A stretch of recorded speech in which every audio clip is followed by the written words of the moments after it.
దాసోహాలు సమర్పించుకుంటూ ఈ కార్యక్రమాన్ని ప్రారంభిస్తాం స్వామి. నేను ఇంతవరకు ఇటువంటి కార్యక్రమం ఎప్పుడూ చేయలేదు స్వామి. తొలిసారిగా ఇటువంటి కార్యక్రమం తలపెట్టాము. అయితే ఇది ఒక మీ పరిచయంతో మీ ఇంటర్వ్యూతో ప్రారంభం కావాలని సంకల్పం చేసుకుని 13వ తారీఖున మిమ్మల్ని అభ్యర్థించడం, మీరు దయతో అంగీకరించడం జరిగింది. ఇది మహదాశీర్వాదంగా భావించి ప్రారంభిస్తాను స్వామి. తప్పులుంటే క్షమించమని చెప్పి కూడా కోరుతున్నాను స్వామి. అది 78 79 అనుకుంటాను స్వామి. తొలిసారిగా విజయవాడ సత్యనారాయణ స్వామి టెంపుల్లో అన్నమాచార్య కీర్తనలు పాడడానికి వచ్చాను. సత్యనారాయణపురం శివ విష్ణు టెంపుల్ 80 బాగా గుర్తుంది స్వామి. 1980 అంటే మీ ఆశ్రమం తీసుకుంది 80లో. అక్కడ మీరు త్రిదండం పట్టుకుని ఊర్ధ్వ పుండ్రాలతో సుందర దరహాసంతో ఒక యోగిరాజు కూర్చున్నారు వేదిక మీద అని దివ్యమైన ప్రకాశం వెదజిల్లుతూ కూర్చున్నారు. ఈ మహాపురుషుడి ఆశీర్వాదం తీసుకోవాలి అన్న ఆలోచన నాకు కలిగింది. వయస్సులో సరిసమానమైన స్వామి, మీ పట్ల నాకు ఒక పితృభావన గురుభావన ఉన్నాయి స్వామి. అలా అనిపించింది నాకు ఆ రోజు చూసినప్పుడు. మీ వయసు చూస్తే 20-21 ఆ ప్రాంతంలోనే ఉంది. మరి ఆ వయస్సు యువకుల్ని గమనిస్తే వాళ్లను ఈ హార్మోన్స్ ఎంతో కలవరపెడుతూ ఉంటాయి. ఆ వయసులో చాలా ఇబ్బంది పడుతూ ఉంటారు. మీరు ఆ మార్గం వైపు ఎలా ప్రయాణించగలిగారు? రెండోది, సన్యాసం ఎలా స్వీకరించగలిగారు ఆ వయసుకే అని నా తొలి ప్రశ్న స్వామి. అయితే మీరు దయతో చెప్పబోయే సమాధానం యువతకు ఎంతో ఉపయోగపడుతుందని నేను భావిస్తున్నాను స్వామి. 1975వ సంవత్సరం దాకా మేము చదువుకునేటువంటి రోజుల్లో ఏవో అక్కడక్కడ చిన్న చిన్న కార్యక్రమాలు చేస్తూ ఉద్యోగం లాంటివి చేస్తూ ఒక రకమైనటువంటి రేషనల్ ఆలోచన ధోరణితోటి మేము ఉండేవాళ్ళం. అంటే చుట్టూ ఉండేటువంటి మిత్ర వర్గం కూడా అదే రకమైనటువంటి ఆలోచన ధోరణి కలిగినది కావడం చేత మాకు కూడా అనేక విషయాల్లో రకరకాల సందేహాలు, సాధారణంగా యువతకి ఉండేటటువంటి ప్రవృత్తి మాలో కూడా అలానే ఉండేది. దేని గురించైనా ఒక రీజనింగ్ కావాలి, ఆ రీజనింగ్ ఉంటేనే దాన్ని మనం అంగీకరించాలి, లేకపోతే అంగీకరించకూడదు అనేటటువంటి ఒక భావన ధోరణి ఉంటూ ఉండేది. 1975వ సంవత్సరంలో కొన్ని కారణాల చేత మేము మా పెద్దజీయర్ స్వామి వారి యొక్క కార్యక్రమానికి వెళ్ళవలసి వచ్చింది. వారు ఇప్పుడు కాకినాడ నగరంలో ఉన్నారు, యజ్ఞ కార్యక్రమాలు చేస్తున్నారు. వారికి ఏదో కొన్ని వస్తువులు అవసరమైతే మమ్మల్ని అక్కడికి పంపించారు, ఎవరు లేకపోవడం చేత. మాకు నిజానికి అట్లాంటి వాటిల్లో పెద్దగా ప్రవేశం ఉండేది కాదు. అలాంటి వాటి వైపు కూడా మేము ఎప్పుడు వెళ్ళేవాళ్ళం కాదు. కానీ అప్పుడు అవసరాన్ని బట్టి మమ్మల్ని పంపించడం చేత మేము వాటి పక్కకి వెళ్ళవలసి వచ్చింది. పెద్దస్వామి వారి యొక్క దృష్టి మా మీద 75వ సంవత్సరపు భోగినాడు తెల్లవారుజామున 4:30-5 గంటల మధ్య వారి యొక్క చూపు మా మీద పడింది. అది సాత్విక సమయం అంటారు దాన్ని. దినం మంచి దినం, సమయం చాలా సాత్వికమైనటువంటి సమయం. మహానుభావులైనటువంటి ఆచార్యుల యొక్క చూపు మా మీద పడ్డ వేళ విశేషం అయి ఉంటుంది. ఆ మర్నాడు వారు రాజమహేంద్రికి రావడం జరిగింది. రాజమండ్రిలో వారు ఉదయపు తీర్థగోష్ఠి జరిగే సందర్భంలో మాకు ఒక స్టెనోగ్రాఫర్ కావాలి అని అడిగారు. మేము అప్పటికి దాన్ని నేర్చుకుని ఉన్నాం. షార్ట్ హ్యాండ్, టైపు రెండు నేర్చుకుని ఉన్నాం అన్నమాట. సరే, వారికి పెద్ద బస్సు ఉంది. బస్సులో వాడు యాత్రలు చేస్తుంటారు. మాకు తిరగడం అంటే చిన్నప్పటి నుంచి సరదా. మాకు దేవుడు, పూజలు, ఆరాధనలు ఇలాంటి వాటితోటి మాకేమీ పెద్ద పరిచయం లేకపోయినా సరే, పెద్ద బస్సు ఉంది, తిరుగుతుంటారు ఎప్పుడూను. కనుక మనకి వీరితో పాటు ఉన్నట్టయితే మనం కూడా హాయిగా అన్నీ తిరగచ్చు, చూడొచ్చు అనే కోరికతోటి వారు అడిగినటువంటి ఆ స్టెనోగ్రఫీ మాకు వచ్చును, మీరు కావాలంటే నేను ఆ బాధ్యతను తీసుకుంటాను అని వారిని అడగడం జరిగింది. ఆ సందర్భంలో వారు కొంచెం ఆలోచించి, అయితే మీ అమ్మగారి పర్మిషన్ తీసుకుని రావాలి అని చెప్పారు. అమ్మగారిని అడిగాం మేము. కాసేపు ఆవిడ కూడా ఆలోచించి, సరే మంచిదే వెడితే, ఎందుకంటే మా ఆలోచన ధోరణి ఆవిడ కూడా తెలుసును కనుక కాస్త ఇలాంటి వారికి వెనకాతలు ఉంటే కాస్త బాగుపడతాడు అని అనిపించి ఉంటుంది వారికి. సో మమ్మల్ని వెళ్ళడానికి వారు అంగీకరించారు.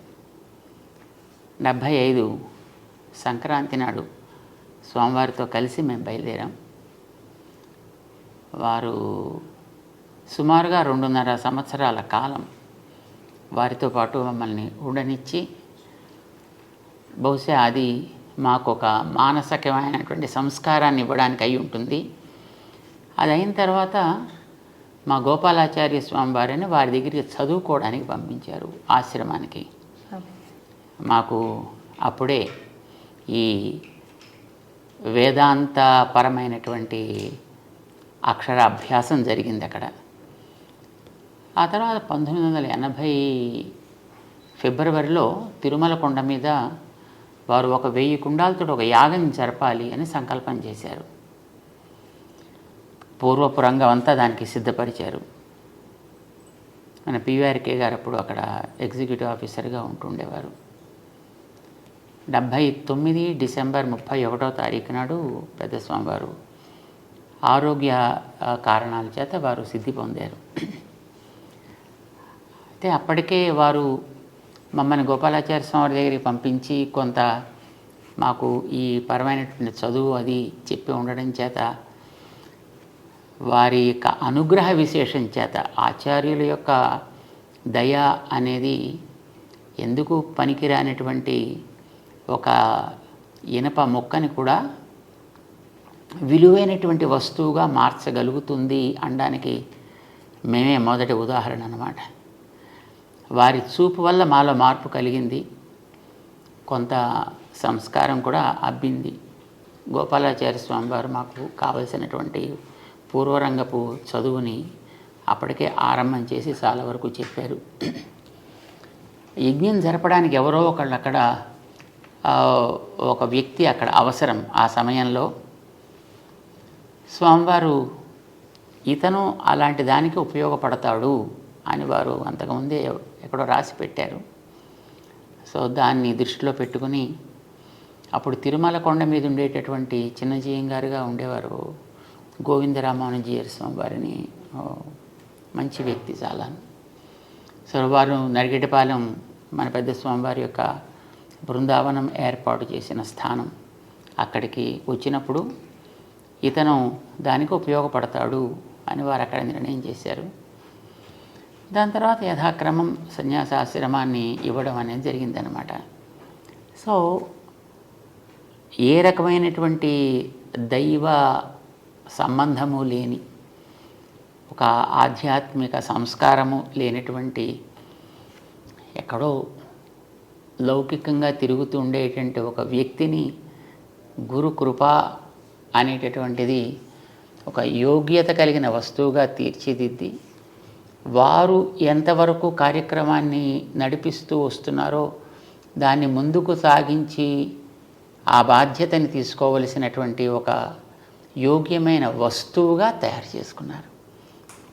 ఇందులో మా ప్రమేయం కానీ, లేకపోతే మాకుండేటటువంటి కమిట్మెంట్, మాకుండేటటువంటి శ్రద్ధ, మాకుండేటువంటి భక్తి, ఇవేవి దాంట్లో ఉండే అవకాశం అయితే ఏం లేవు. ఎందుకంటే మాకు అలాంటివి ఏం లేవు కనుక అప్పటికి వారి అనుగ్రహమే ఇలా తయారు చేసింది అనేది మేము పరిపూర్ణంగా విశ్వసిస్తాం. మా పైన మీరు కూడా అటువంటి దయ ప్రసరించండి స్వామి. మీరే మీ గురించి అర్హత లేదు అని చెప్పుకుంటుంటే మా బోటి వాళ్ళు ఎలా భావించాలో అర్థం కావట్లేదు స్వామి. మీరు దయించి మీ కరుణ, మీ దయ అందరిపైన ప్రసరింపజేసి అందరూ పనికి వచ్చే మనుషులుగా తీర్చిదిద్దాలి మీరు అని మనస్ఫూర్తిగా నేను కోరుకుంటున్నాను స్వామి. తర్వాత స్వామి, అమ్మగారు ఆశ్రమంలో నేను చాలాసార్లు అమ్మవారి దర్శనం కూడా చేసుకున్నాను. అమ్మగారు పాడిన సీడీ మీరు విడుదల చేసిన రోజున నేను ఆ ఆల్బమ్ అందుకునే మహదవకాశం కూడా నాకు లభించింది. అందులో ఒక పాట, పాల బుగ్గల పసిడి వెన్నెల చిన్నారి ఓ నాన్న అనే పాట చాలా చక్కగా ఉంది స్వామి. మీ గురించి అమ్మ పాడిన పాట. ఒక తల్లికి బిడ్డ మీద ఎంతో వాత్సల్యము, ప్రేమ, అనుబంధం ఉంటుంది కదా. ఆమె మిమ్మల్ని చూస్తూ నా కొడుకు ఇలాగా ఒక సన్యాసి అయ్యారు, జగద్గురువు అయ్యారు, కానీ నా బిడ్డడు, నా పాప ఆయన అనే బంధాన్ని ఆమె మీకు వ్యక్తం చేసుకునే సందర్భము లేదు ఇక్కడ. మీరు ప్రపంచానికి చెందినవారు, మీరు ప్రపంచాన్ని ఆశీర్వదించాలి, ప్రపంచాన్ని నడిపించాలి. ఒక తల్లికి కొడుకుగా మీరు ఎక్కువ పాత్ర పోషించడానికి అవకాశం లేదేమో అని నేను అనుకుంటున్నాను. అటువంటప్పుడు ఆ తల్లి మిమ్మల్ని చూస్తూ కూడా ఈయన జగద్గురువు అనుకుంటూ, ఒకవైపు ఒకసారి నా కొడుకు అనుకుంటూ, ఈ ద్వంద్వ భావాలను ఎలా పోషించి ఉంటారు, మీరు దాన్ని గమనించారా అని ఒకసారి అడగాలని అనిపించింది స్వామి. అంటే మాకు మాతృమూర్తిగా వారు చేసినటువంటి త్యాగానికి, వారిలో ఉండేటటువంటి ఒక ఉదాత్తమైనటువంటి భావానికి నాకు ఎప్పుడు కృతజ్ఞత పూర్తిగా నిండి ఉంటుంది. పాల బుగ్గల పసిడి వన్నెల చిన్నారి నీవేనా, ఉడమి పైన పండు వెన్నెల నింపగా వచ్చితివ నాన్న. పాల బుగ్గల పసిడి వన్నెల చిన్నారి నీవేనా, ఉడమి పైన పండు వెన్నెల నింపగా వచ్చితివ నాన్న.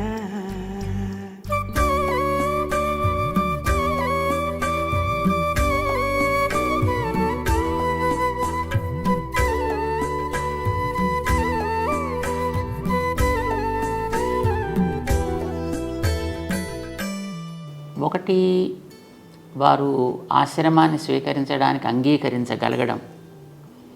రెండవది, ఆశ్రమం తీసుకున్న తర్వాత ఆయా సందర్భాల్లో ఎప్పుడైనా రావడం, చూడటం జరిగినప్పుడు వారి యొక్క ప్రవృత్తి, వారిలో ఉండేటటువంటి ఒక భావ ఉద్వేగం ఎలా ఉండేది అనేది. సో ఇవి రెండు అంశాలు ఇందులో.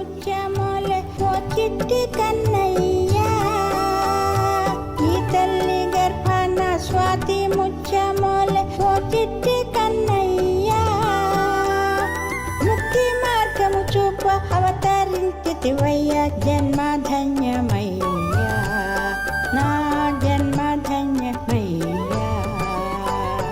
పాల బుగ్గల పసిడి వన్నెల చిన్నారి నీవేనా, ఉడమి పైన పండు వెన్నెల నింపగా వచ్చితివ నాన్న.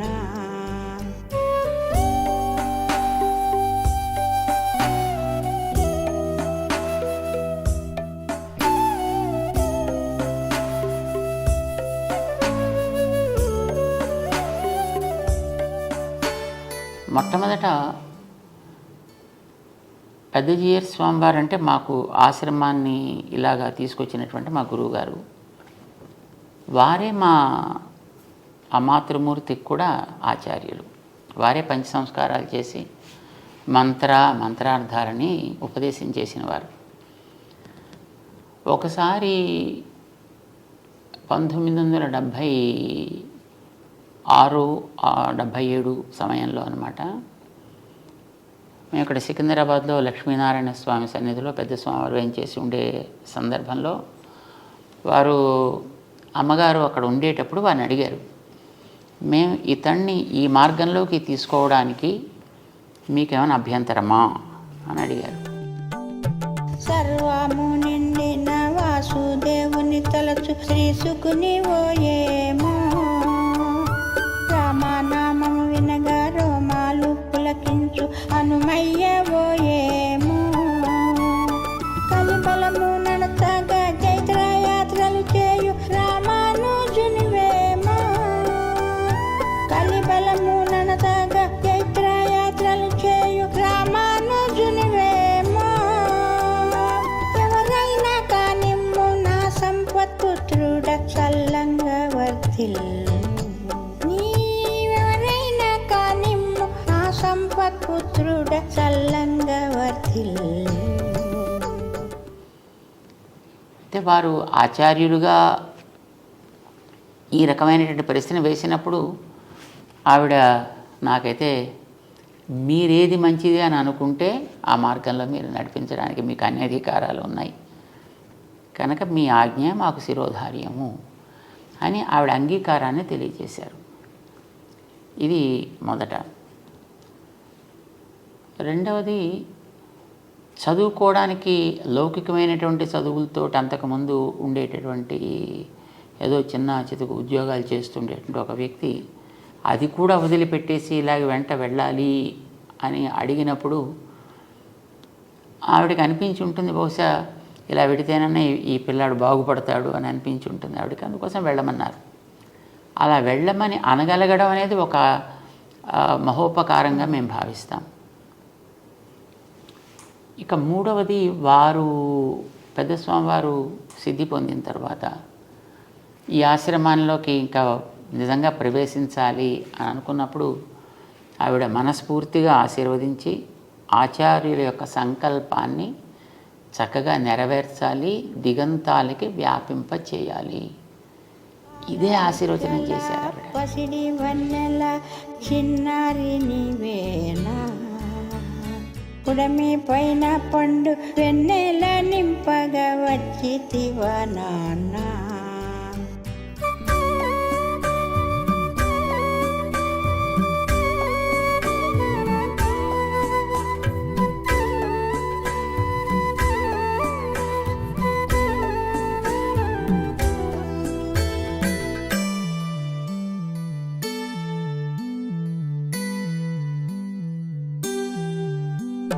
నిద్రాహారాలను నియమించుము గాని నిరసించకయ్యా, నీ రూపు నీ చూపు నీ పలుకు నడకాలే నాకు ప్రాణమయ్యా, దాసురాలను కాజే అది వారిలో ఉండేటువంటి ఔదార్యం. సాధారణంగా ఇలా ఎవరైనా పిల్లవాడు లాంటి కార్యక్రమాలకు పెడతానంటే తల్లి ఆశీర్వదించడం అది ఉంటుంది. తర్వాత ఎప్పుడైనా మా దగ్గరికి ఎక్కడైనా కార్యక్రమాలు జరిగేటప్పుడు కానీ లేదా ఆశ్రమంలో ఏదైనా ప్రవచనాలు అవి జరుగుతుండేటప్పుడు కానీ వారు కూడా అవకాశం ఉంటే వచ్చి అక్కడ కొన్ని రోజులు ఉండడం జరుగుతుండేది. కానీ అలా ఎప్పుడైనా వచ్చినప్పుడు ఇక్కడి నుంచి ఏదో ఆశించేటువంటి ప్రవృత్తి ఎప్పుడు కూడా వారిలో లేదు. వారు ఎప్పుడొచ్చినా అక్కడేదో కొంత సమర్పణ చేసి ఆ కార్యక్రమానికి వారు ఉండడానికి అయితే జరిగే కార్యక్రమం కోసమను, ఆ తర్వాత వారు ఉన్నంత వరకు అక్కడ ఉండి ఈవెన్ అలాంటి సమయంలో కూడా వారు ఇంకా బాగా చేయాలి, ఇంకా బాగా చేయాలి, ఇంకా బాగా జరగాలని ఆశీర్వదించేవారు. ఎప్పుడైనా అప్పుడప్పుడు ఈ దీపావళి పండుగ అలాంటివి ఏమైనా వచ్చినప్పుడు ఉత్తరం రాస్తూ ఉండేవారు. ఒకవేళ మన దగ్గర లేని సందర్భం ఎప్పుడైనా ఏర్పడితే అలా రాసినప్పుడు కూడా ఉత్తరంలో మొదటి చివరి దాకా ఆచార్యుల యొక్క గొప్పతనం, ఆ ఆచార్యుల యొక్క మార్గాన్ని నడిపించే బాధ్యత తీసుకున్న వ్యక్తిగా నీ బాధ్యత ఏమిటి, ఎలా ఉండాలి, ఇంకా బాగా చేయాలి, ఇంకా బాగా అందరికీ చెప్పాలి, ఇంకా ఈ మార్గాన్ని మనం విస్తరింపచేయాలి. ఇదే వారిప్పుడు కూడా మాట్లాడుతూ ఉండేవారు తప్ప ఇతరమైన లౌకికమైనటువంటి విషయాల గురించి కానీ కుటుంబపరమైనటువంటి విషయాల గురించి కానీ ఎప్పుడూ ప్రస్తావన వారు చేసేవారు కారు. ఇక మేము ఉండే స్థానాల్లో ఎప్పుడైనా వారు ఉంటే రోజు హారతి ఇస్తూ ఉండేవారు. ఆ హారతి ఇచ్చేటప్పుడు కూడా వారికి తను నా పిల్లవాడు అనేటువంటి భావన కంటే కూడా ఆచార్య స్థానంలో ఉన్నటువంటి ఒక వ్యక్తిగానే వారు భావించారు తప్ప తన పిల్లవాడని వారు భావించినట్లుగా ఎప్పుడు కూడా మేము ఫీల్ అవ్వలేదు అలాగా. సో ఇది వారిలో ఉండేటువంటి సంస్కార విశేషం. వారు ఆ రకంగా మాకు ప్రోత్సాహాన్ని జరిగే కార్యక్రమాల్లో ఇంకా బాగా జరపాలి అని ఎప్పుడు ఇస్తుండేవారు. అంచేత మేము కూడా ఎప్పుడు ఏ రకమైనటువంటి ఇతర ఆలోచన చేయాల్సిన అవసరం వారు కలగనివ్వలేదన్నమాట. కూర్చోలేదు స్వామి. అయితే వారి పాటలో మీరు చాలా శ్రమ పడుతున్నారు, సమయానికి ఆహారం కూడా తీసుకునే వీలు లేకుండా శ్రమిస్తున్నారు, తగిన నిద్రపోవట్లేదు అన్న ఒక న్యాచురల్గా ఒక తల్లికి ఎలాంటి భావన వస్తుందో అది వ్యక్తం చేశారు స్వామి. మేమందరం కూడా ఆ భావనను ఫీల్ చేస్తుంటాం. స్వామి ఇంతగా తిరుగుతుంటారు, ఇంతగా బోధన చేస్తూ ఉంటారు, ప్రవచనాలు చెప్తుంటారు, కార్యక్రమాల్లో నిమగ్నమై ఉంటారు. సమయానికి ఇప్పుడే చూసాము, ఇంతసేపు అయ్యాక మీరు ఎప్పుడో ఆహారం తీసుకోవడం అనేది మీ ఆరోగ్యం చాలా ముఖ్యం కదా స్వామి. మీరు క్షేమంగా ఆరోగ్యంగా ఉంటే ఇంకా ఎన్నో ఏళ్ళు మీరు సేవ చేయడానికి వీలవుతుంది అన్న భావన కలుగుతుంది స్వామి. ఆమెకు కూడా ఉందేమో ఆ మాట మీరు కొంచెం గమనించాలి. తల్లిగా వారికి ఆ రకమైన భావన ఉండడం అనేది సహజం. ఎవరికైనా ఒక అభిమానం ఉండేటప్పుడు ఆ వ్యక్తి ఎప్పుడు కూడా ఆరోగ్యంగా ఉండాలి, సుఖంగా ఉండాలి అని అనిపిస్తుంది.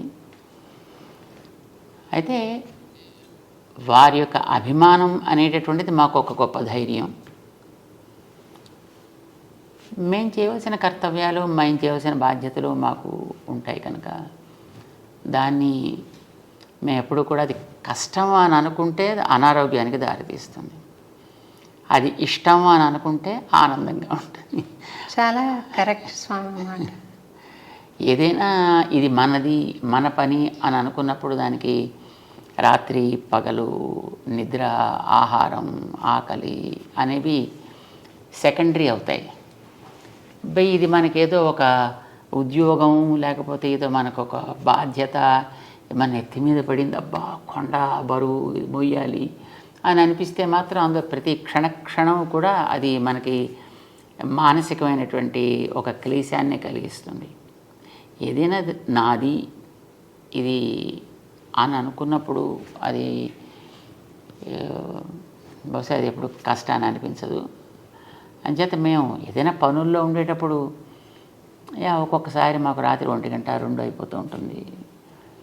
దాని తర్వాత ఎప్పుడైనా ప్రసాదం తీసుకోవడానికి ఒక్కోసారి సమయం కుదరదు. ఏదో బయటికి వెళ్ళి జనాలతో తిరుగుతుంటే ఇంకా అది పూర్తి అయిన తర్వాత తప్ప లోపలికి రావాలి అని అనిపించదు. అక్కడ ఒక 10 మంది జనం ఉంటే ఆ 10 మందిని మనం క్లియర్ చేసేసి వాళ్ళని పంపిస్తే తర్వాత మనం ఏదో మన కార్యక్రమం చూసుకోవచ్చు అని అనిపిస్తుంది. బయట ఒకళ్ళు మన కోసం ఎదురు చూస్తూ కూర్చున్నారు అంటే అది కొంచెం మాకు రెస్ట్లెస్గా అనిపిస్తుంది. సో వీలైనంతవరకు ఎప్పుడు కూడా అలాగే బయట ఉండేవాళ్ళని క్లియర్ చేసేసాకనే తర్వాత మేము మా కార్యక్రమాలకు పెడుతుంటాం. కొంచెం ఆలస్యం అయితే అవుతుందని అనే ఉద్దేశంతో.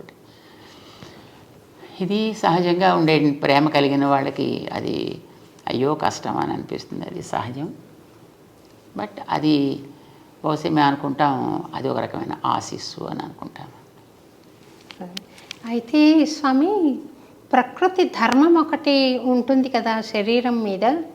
అందుకని మేమేం అనుకుంటున్నాం అంటే, మీ భక్తులు, మీ అనుయాయులు మేమంతా ఏమనుకుంటామంటే, అర్చక స్వాములు తిరుపతిలో స్వామిని కొలువు ఉన్న సేవలో ఆశీర్వదిస్తారు. నిత్యైశ్వర్యో భవ అని. మీకు దీర్ఘాయుష్షు కలిగి మీరు నిరంతరము ఈ సేవలో నిమగ్నమై ఆరోగ్యంగా ఆనందంగా ఉండాలి అని మేమంతా కూడా స్వామికి అనేక ప్రార్థనలు చేస్తాం స్వామి. అదే అదే అదే మాకు బలం, అదే మాకు నిజమైన ఆహారం, అదే మాకు నిజమైన సంతోషం కూడా కలిగిస్తూ ఉంటుంది. ఏదైనా మనకి ఇందాక అనుకున్నాం కదా, సంతోషము అని అనుకున్నప్పుడు ఏది మనకి కష్టాన్ని కలిగించదు, ఆరోగ్యంగానే మనకి ఉంచుతుంది.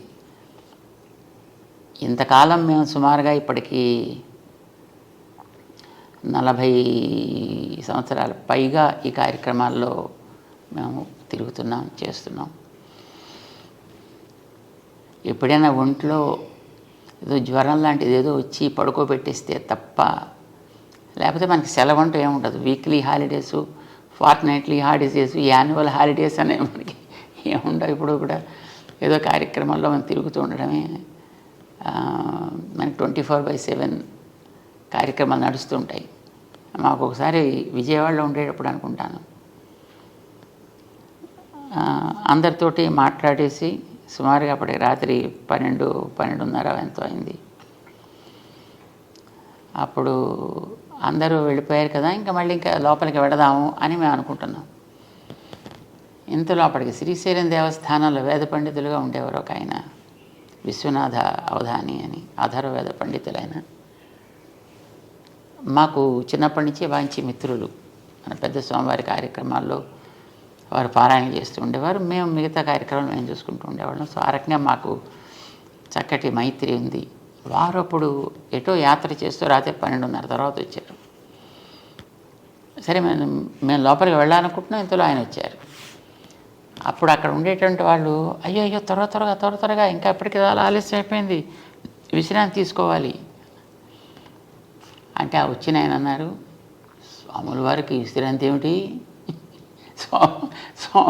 స్వాముల వారు మా అలాంటి వాళ్ళ కోసం ఎప్పుడు ఉండాలి కదా, అంచేత వారికి ఇదే విశ్రాంతి అన్నారు వారు. మాకు ఇప్పుడు అట్లానే అనిపిస్తుంది. మాకు నాకు గుర్తుంది స్వామి, 91లో అనుకుంటా సిద్దిపేట వచ్చాం మిమ్మల్ని రవీంద్ర భారతిలో జరిగే అన్నమాచార్య జయంతి ఉత్సవానికి ఆహ్వానించడానికని. మీరు తొలిసారిగా రవీంద్ర భారతి ప్రాంగణంలో పాదం మోపారు. చాలా సంతోషం కలిగింది. ఆ రోజు పిలవడానికి వచ్చిన రోజున రాత్రి నుండి పగలు 4:30 దాకా నేను ప్రశ్నలు అడుగుతున్నాను స్వామి, మీరు జవాబులు చెప్తున్నారు. అరౌండ్ 4:30 మీ శిష్యులు వచ్చి తిరువారాధనకు టైం అయిందంటే అప్పుడు లేచారు. మళ్ళీ కంటిన్యూ అయిపోయింది మీ దినచర్య. అటువంటి అవకాశం మళ్ళీ రాదనుకుంటాను స్వామి. మీ కార్యక్రమాలు చాలా విస్తృతమైపోయాయి. అది ఒక అద్భుతమైన జ్ఞాపకంగా, అనుభూతిగా, ఆశీర్వాదంగా నాకు గుర్తుండిపోయింది స్వామి. మీరు చెబుతుంటే నాకు అది గుర్తొచ్చింది స్వామి. సమయపాలన అంటే ఇది నిద్రకు ఉపకరించే సమయం అని కానీ, ఆహారానికి నియమిత సమయం కానీ మీరు చూసుకోకుండా 10 మంది మేలు కోసం ఈ ప్రవచనాలు చెప్పడం కానీ, కార్యక్రమ నిర్వహణ కానీ, వైదిక కార్యక్రమాలు కానీ చేయడం, ధార్మిక కార్యక్రమాలు చేయడం కానీ జరుగుతుంది. అంటే సాధారణంగా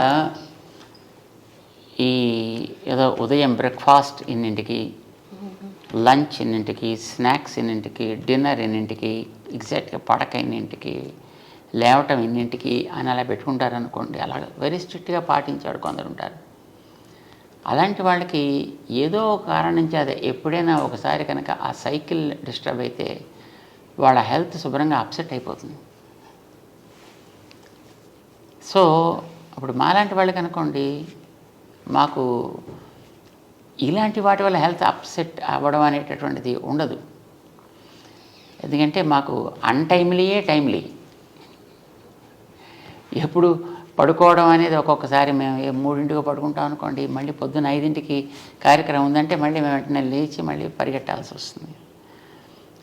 సో అప్పుడు మరి నిద్ర ఎక్కడ పోతారు? బాడీకి నిద్ర కావాలి కదా. అంటే ఇలా మాట్లాడుతూనే ఒక్కోసారి నిద్రపోతుంటాం, నడుస్తూ నిద్రపోతుంటాం. మీకు ఏదైనా యోగ సూక్ష్మం తెలుసేమో అని నేను అనుకుంటున్నాను స్వామి. మనకంటూ ఏది ఉండదు అని అనుకోవడం యోగ సూక్ష్మం. స్వామి, మనం ఉండేది సమాజం కోసం. సమాజం అనేది దైవ స్వరూపం అని మేము భావిస్తాం. భగవంతుడి యొక్క దివ్యమంగళ విగ్రహమే ఈ సమాజం అంతా, ఈ ప్రపంచం అంతా. మనం దాంట్లో ఉన్నాము అని అంటే మనం భగవంతుడి కోసం ఉన్నామని అర్థం. మనం దాంట్లో పని చేస్తున్నాం అంటే భగవంతుడి సేవలో ఉన్నాము అని అర్థం. సో అల్టిమేట్లీ ఎప్పుడైనా చేరాల్సింది అక్కడికే కదా. అది మనం ఇక్కడ ఉండగా చేయగలుగుతున్నాము అనే భావన మనకు కలిగితే I think that becomes a very, very tremendous yoga. That itself is a great yoga. భగవద్ రామానుజుల వారు విశిష్టాద్వైత సిద్ధాంతాన్ని ప్రపంచించారు కదా స్వామి. ఆ సిద్ధాంతం యువతకు అర్థమయ్యే విధంగా క్లుప్తంగా మనం ఏమైనా చెప్పడానికి మీరు ప్రయత్నం చేస్తారా? యాక్చువల్లీ మేము చెప్పేదంతా అదే. ఇప్పుడు ఈవేళ యువత చేసే పని ఏమిటి? వైజ్ఞానికంగా ముందుకు సాగడం. విజ్ఞానం యొక్క గోల్ ఎలా ఉంది ఇప్పుడు ఈ రోజుల్లో? నీళ్లు కలుషితం అవుతున్నాయి, గాలి కలుషితం అవుతుంది, నేల కలుషితం అవుతుంది, చెట్లు కలుషితం అవుతున్నాయి, జంతువులు కలుషితం అవుతున్నాయి, గాలి కలుషితం అవుతుంది. ఇవన్నిటినీ మళ్ళీ మనమే వెనక్కి తీసుకుంటూ మనం కూడా కలుషితం అయిపోతున్నాం. సో భావితరానికి శక్తివంతంగా అందాల్సినటువంటి యువత ఈ రకమైనటువంటి వాతావరణంతో నిజానికి నిర్వీర్యం అవుతోంది. అలా కాకూడదు. శక్తివంతంగా ముందుకు సాగాలి. ముందుకు సాగాలంటే నీళ్ళని కలుషితం కాకుండా చూసుకోవాలి, నేలని కెమికల్స్ తోటి పాడవకుండా చూసుకోగలగాలి, చెట్లు చేమలు లాంటి వాటిని వాటి యొక్క సహజతని కోల్పోయి అవి ఎందుకు పనికిరానివి అవ్వకుండా ఉండేట్టుగా చూసుకోవాలి. ప్రతి ప్రాణిని ఇప్పుడు ఈవేళ మనం ఏదైతే ఈకో ఫ్రెండ్లీ అని అంటున్నాం మనం, లేదా న్యాచురల్ వే అని అంటున్నాం. ప్రకృతి ఏదో సహజమైనటువంటి వ్యవసాయాలు అని అంటున్నారు. ఇవన్నీ వ్యక్తికి ఆరోగ్యాన్ని బలాన్ని ఇచ్చేవి అని అంటున్నారు కదా. ఇది ఈవేళ పాడు చేశాం కనుక దాన్ని మళ్ళీ బాగు చేసుకోవడం కోసం ఆరంభించిన స్లోగనా కాదు. మనకి వీటన్నిటినీ కూడా మనం పాడు చేసుకోకుండా జాగ్రత్తగా ఉంచుకోవాలి. తద్వారా మనని కూడా మనం సమర్థులుగా తయారు చేసుకోగలగాలి అనేది విశిష్టాద్వైతానికి మాత్రమే తగుతుంది. ఎందుకనంటే మనం విశిష్టాద్వైత సిద్ధాంతము అని ఏదైతే చెప్తున్నామో రామానుజుల వారు లోకానికి చూపించినటువంటిది, దాంట్లో ఈ కనిపించేదంతా కూడా ఈ ప్రపంచం అంతా, అది తిరిగే ప్రాణులు, తిరగని వస్తువులు, ఈ జంతువులు, ఆ జీవులు అనే ప్రశ్న లేదు. ఇవన్నీ కూడా ఆయన యొక్క శరీరము. వాటి అన్నిటిని కూడా ఒకనాడు ఆయన చిన్నగా తనలో పెట్టుకున్నాడు. ఈవేళ వాటన్నిటిని పెద్ద చేసి వాటిలో తానున్నాడు. ఇది విశిష్టాద్వైతం అంటే ఇన్ బ్రీఫ్. ఎగ్జాంపుల్ ఏంటంటే ఒక గింజని మనం నేలలో వేసినప్పుడు దాంట్లోంచి పెద్ద చెట్టు వస్తుంది. చెట్టులో ఆకులు, కొమ్మలు, రకరకాల రంగులు, వాసనలు, పువ్వులు, పండ్లు, రుచులు, ఇవన్నీ మన దాంట్లో చూస్తాం. కానీ ఇవన్నీ గింజలో ఉన్నాయి. ఇవన్నీ గింజలో ఉండేటప్పుడు గింజ తనలో పెట్టుకుని ఉంది. ఇవన్నిటిని తనలోంచి పైకి తీసుకొచ్చిన తర్వాత ఈ గింజ యొక్క సంస్కారంతో అది ప్రతి అణువులోనూ వ్యాపించి ఉంది. అది ఆకుల్లో ఉంది, చిగుళ్ళల్లో ఉంది, బ్యార్క్లో ఉంది, రూట్స్లో ఉంది, అన్నిట్లో కూడా మళ్ళీ ఆ గింజ లక్షణాలు దాంట్లో వ్యాపించి ఉన్నాయి. మరి అంత విస్తరించింది ఇంత గింజలో మొట్టమొదట మనకు కనిపించకుండా ఉంది. ఆ కనిపించకుండా ఉండేది ఇప్పుడు కనిపించే దశలోకి వచ్చింది. చెట్లో మనమైతే దీన్ని ఎగ్జాంపుల్గా తీసుకున్నప్పుడు అందులో మళ్ళీ తయారైన ప్రతి గింజలోకి ఈ గింజ యొక్క సంస్కారాలు దాంట్లోకి వెళ్ళి అందులోంచి మళ్ళీ ఇంకొక కొన్ని లక్షల గింజలను తీసుకురాగలిగే శక్తి కలిగి ఉంటుంది. ఎగ్జాంపుల్ కోసం అని దీన్ని చెప్పుకుంటున్నాం, but not 100% this becomes reality for the analogy.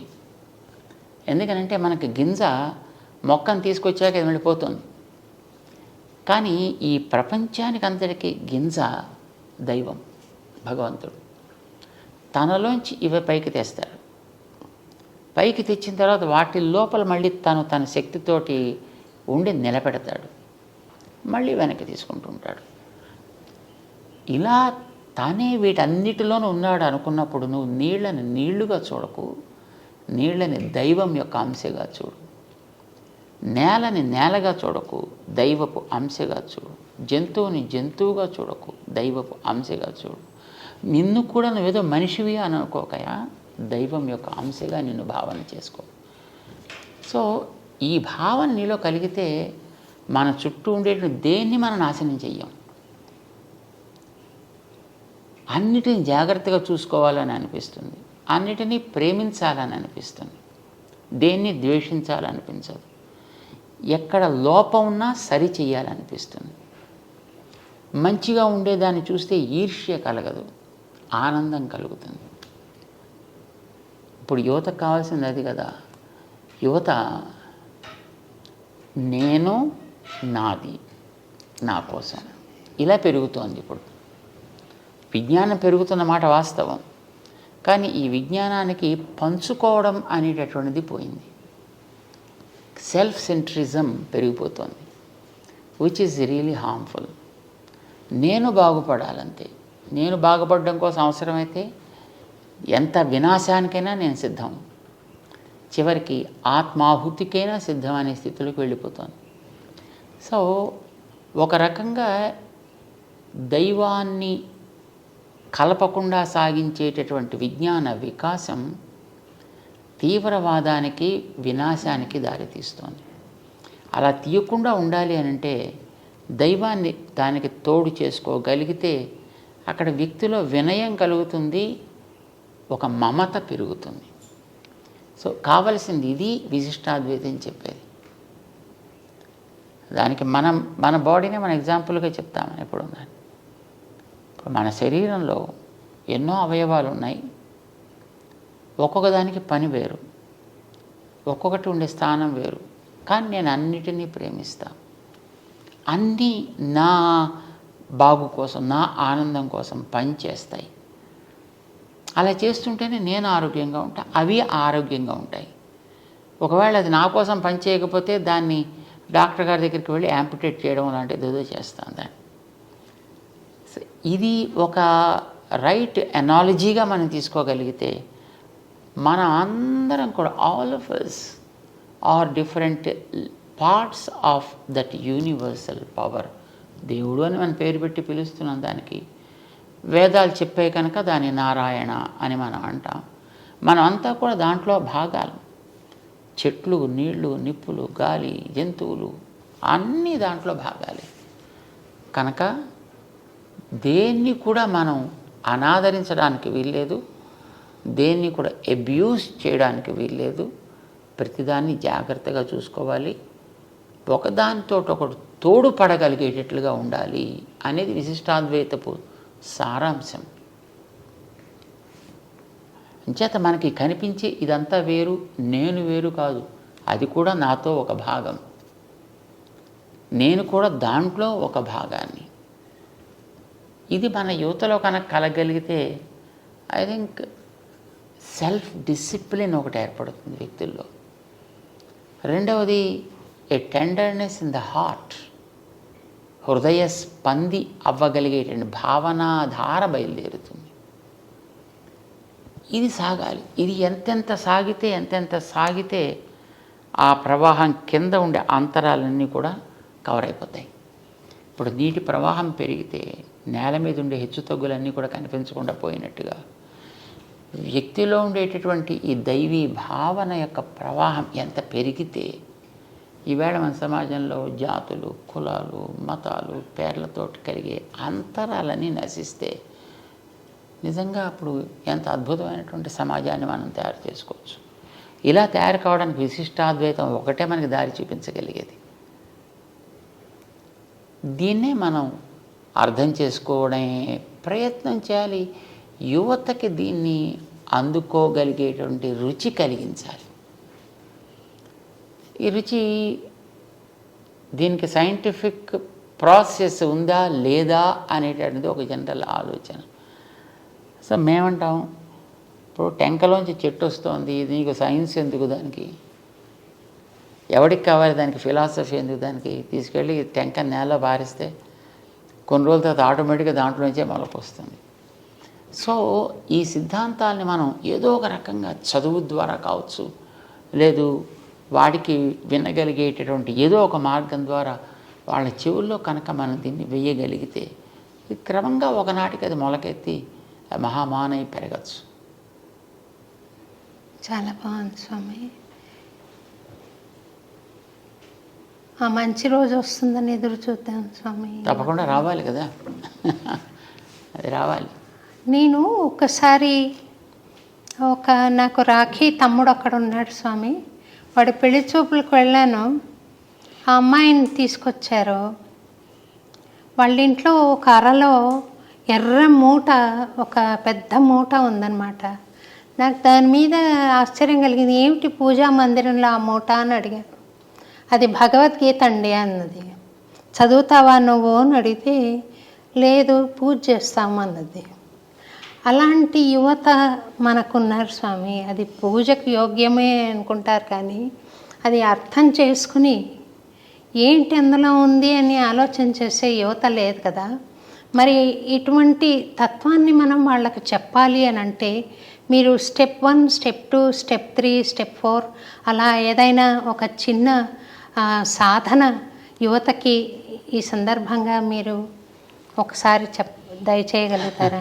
దయచేసి మీరు ఇచ్చిన ఆ దృష్టాంతంలో పూజా మందిరంలో ఎర్రటి మూట ఒకటి, ఇంకా అది మనకి తెలిసినా అదేమిటో తెలియకపోయినా దాన్ని బయట పారేయకుండా అట్టే పెట్టని సంతోషించాలి మనం.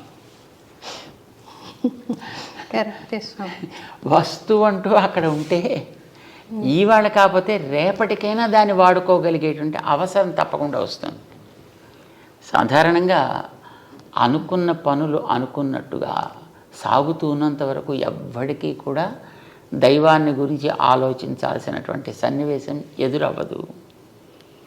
ఎప్పుడైనా జీవితంలో ఎదురు దెబ్బ తగిలినప్పుడే ఆలోచన ప్రారంభమవుతుంది. నేను ఏమిటి, ఎందుకు నాకు ఇలా ఎదురు దెబ్బ తగిలింది, నాకు అన్ని సౌకర్యాలు ఉన్నాయి, అన్ని వసతులు ఉన్నాయి, అన్ని వనరులు ఉన్నాయి, అన్నిటిని వాడుకోగలిగే శక్తి నాలో ఉంది, అయినా ఎందుకు ఇది ఫెయిల్ అయింది.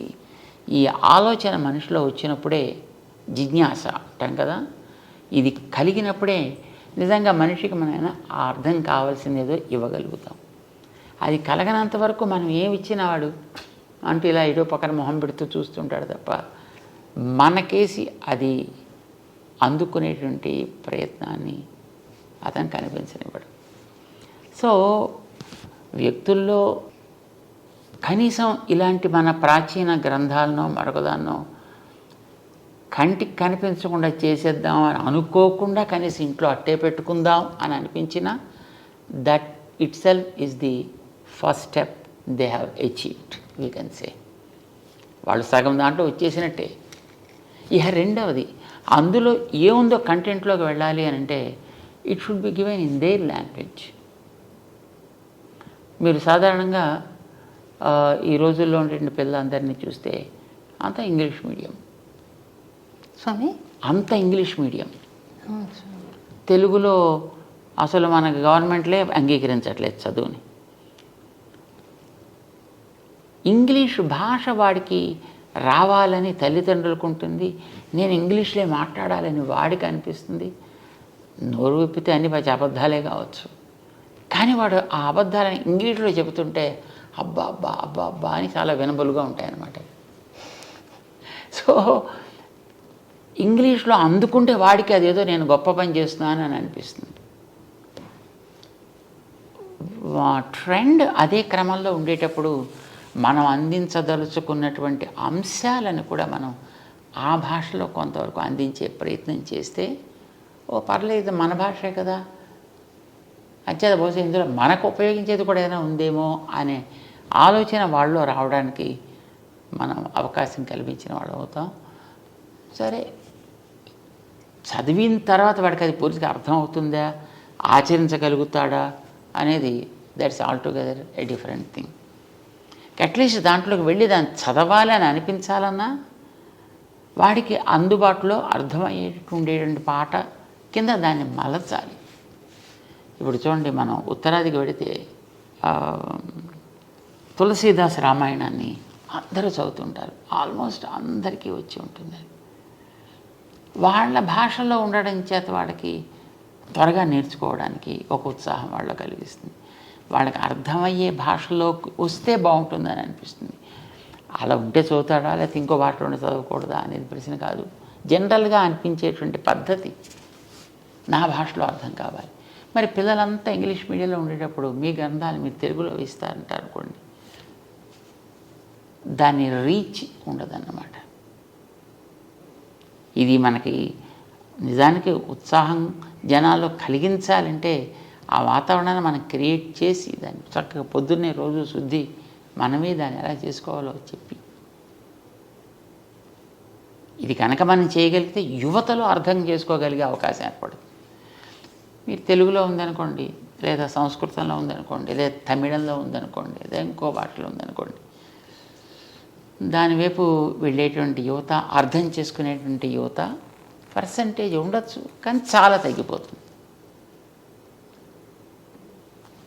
ఏదైనా వాళ్ళ భాషలో మనం అందించగలగడం అనేటడం చాలా ప్రధానం. మన దేశంలో ఇప్పుడు అన్ని భాషలు ఉంటున్నాయి కనుక అన్నిటి లోపలికి డీటెయిల్స్లోకి వెళ్ళకపోయినా మీకు ఒక 5-6 లాంగ్వేజెస్ మీరు సెలెక్ట్ చేసుకోండి, అంతవరకు దాన్ని దాంట్లో ఇవ్వండి, వాడికి డౌట్ రాదు కదా. సో ఇది మనకి యువతకి ఇచ్చేటటువంటి విధానం ఎప్పుడు కూడా వాళ్ళ భాషలో ఇవ్వడం అనేది చాలా అవసరం. రెండవది, వాళ్ళలోంచి మనం ఒకళ్ళిద్దరిని పికప్ చేసుకుని వాళ్ళ ద్వారా వాళ్ళకి అందడం కూడా చాలా ఇంపార్టెంట్. అలా ఇవ్వగలిగితే కూడా వాళ్ళలో చాలా త్వరగా దాన్ని అర్థం చేసుకోగలిగే స్థితి ఏర్పడుతుంది. నౌడేస్ ఆల్సో యువతలో కూడా చాలా బుద్ధిమంతులైనటువంటి పిల్లలు ఉన్నారు, చక్కగా గౌరవించేటువంటి వాళ్ళు, మంచిగా దాన్ని పైకి తీసుకువెళ్ళాలనుకునేవాళ్ళు లేకపోవడం అయితే లేదు. కానీ మీరు అన్నట్టుగా విజిబిలిటీ అది మనకి తగ్గుతున్నారు. అంటే జీవితంలో ఇంకొక డైమెన్షన్ ఉంది, పరమార్థం ఉంది అన్న ఆలోచన 99 మందికి లేదే అనుకుంటాను స్వామి. వాళ్ళకి అటువంటి వాళ్ళకి మనం ABCD అని చాలా సింప్లిఫై చేసి మనం ఈ సాధనా క్రమాన్ని వాళ్ళకి అందించే ప్రయత్నం మీ బోటి వాళ్ళు చేస్తే చాలా బాగుంటుందేమో అని నేను అనుకుంటున్నాను. చేయాలంటే వాళ్ళకి మనం we have to conduct classes to those people. పిల్లలకి మనకి ఎప్పుడెప్పుడు వాళ్ళకి లాంగ్ వీకెండ్స్ దొరుకుతాయో లేదా హాలిడేస్ ఉంటాయో అలాంటి టైంల్లో వాళ్ళకి మనం ఇలాంటి వాటిని మనం కండక్ట్ చేయగలిగితే డెఫినెట్లీ వాళ్ళలో మార్పు వస్తుంది. ఇప్పుడు మన వాళ్ళు సమ్మర్ క్యాంప్స్ కండక్ట్ చేస్తుంటారు, ఆ క్యాంప్స్లో కొంతమంది పాల్గొంటుంటారు డిఫరెంట్ ఏరియాస్లో. క్యాంప్ అయిన తర్వాత వాళ్ళ ప్రవర్తనలో చాలా రకాల మంచి మార్పులు వస్తాయి. సో కండక్ట్ చేయడం ఈజ్ ఆల్వేస్ అడ్వైజ్డ్. మీరు ఒకసారి దసరా నవరాత్రుల్లో దుర్గాష్టమి రోజు అన్నమయపురం దయచేశారు స్వామి, మా ఆహ్వానం మీద ధైర్య అవార్డు ఇవ్వడానికి వచ్చారు మీరు. అప్పుడు దుర్గామాతని మీరు మా మేనత్త గారు ఆవిడ అని అన్నారు. చాలా సంతోషంగా ఒక చమత్కారంగా మాకు బాగా అందరికీ బాగా అనిపించింది స్వామి. వారు మేనత్త అని మీరు అంటుంటే అంతలా ఆత్మీయ భావన ఎక్స్ప్రెస్ చేస్తుంటే నేను చరిత్రను ఒకసారి పరిశీలిస్తే కులోత్తుంగ చోళుడు మన గోవిందరాజస్వామి విగ్రహాన్ని సముద్రం పాలు చేయడం కానీ, ఇలా పాల్కురికి సోమనాథుడు విష్ణు సహస్రనామాల్లో అధోక్షజ అన్న నామాన్ని వక్రంగా వ్యాఖ్యానించడం కానీ బాధ కలిగిస్తాయి. ఇది ఏమైనా మనం విష్ణుమూర్తిని స్మరించడం ఒక పార్టీలాగా అవుతుందా స్వామి? శివుడు కూడా సమానమేనా, లేకపోతే విష్ణువు ఎందుకు అలాగా తోసేశారు వాళ్ళు? ఈ శైవులు అలా చేయడం కానీ, అలాగే ఒక అపోహ ఉంది స్వామి. భగవద్ రామానుజుల వారు చాలా శైవ క్షేత్రాలను వైష్ణవ క్షేత్రాలుగా మార్చారు అన్న అపోహ ఉంది. ఈ ఇంటర్వ్యూ ద్వారా మీ ద్వారా వాటిని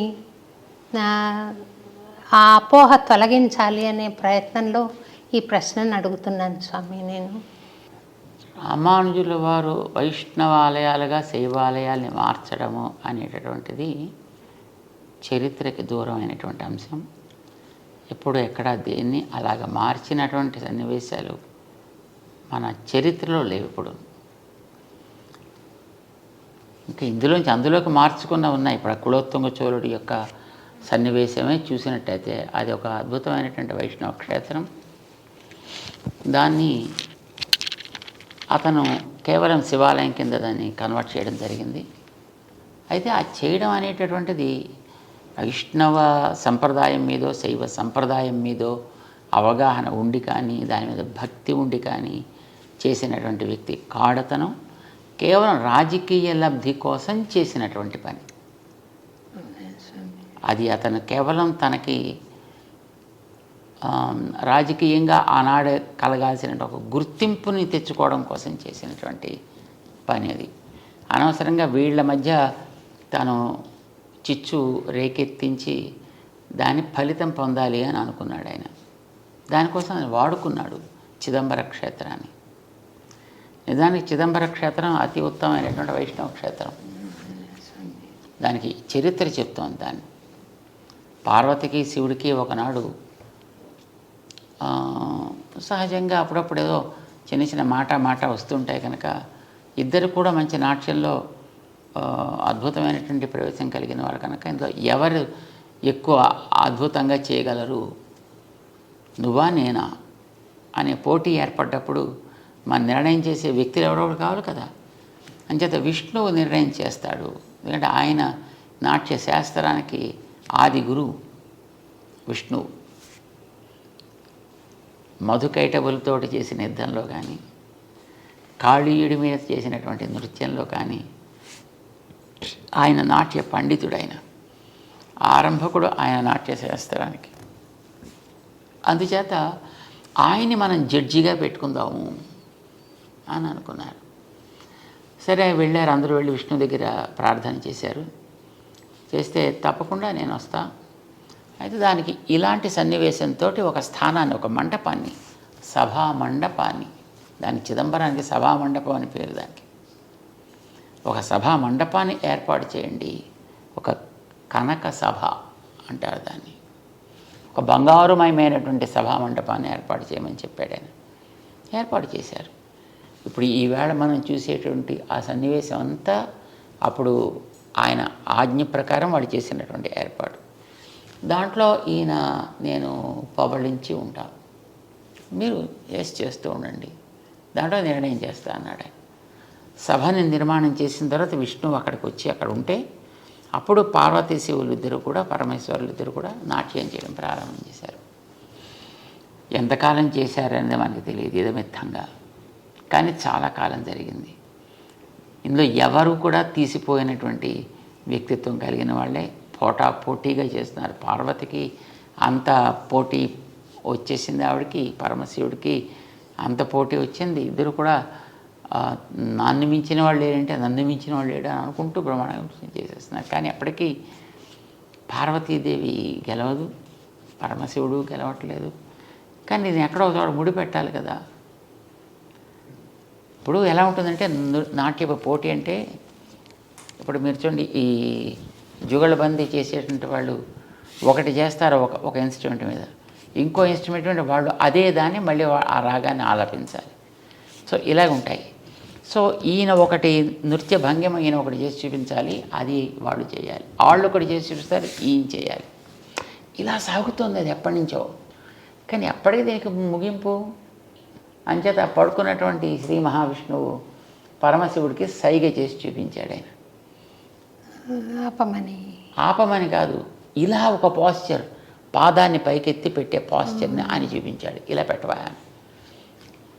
ఆవిడ తనకుండేటువంటి సహజమైనటువంటి స్థితిని బట్టి అట్లాగా ఆ ముద్ర వేయడానికి ఆవిడ సంకోచించింది. శివుడు గెలిచాడు అని డిక్లేర్ చేశారు.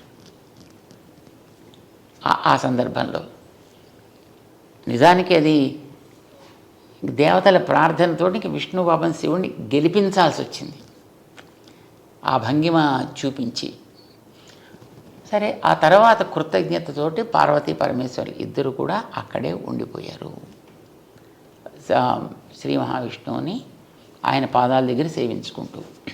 ఇది ఆ క్షేత్రపు చరిత్ర. చిదంబరం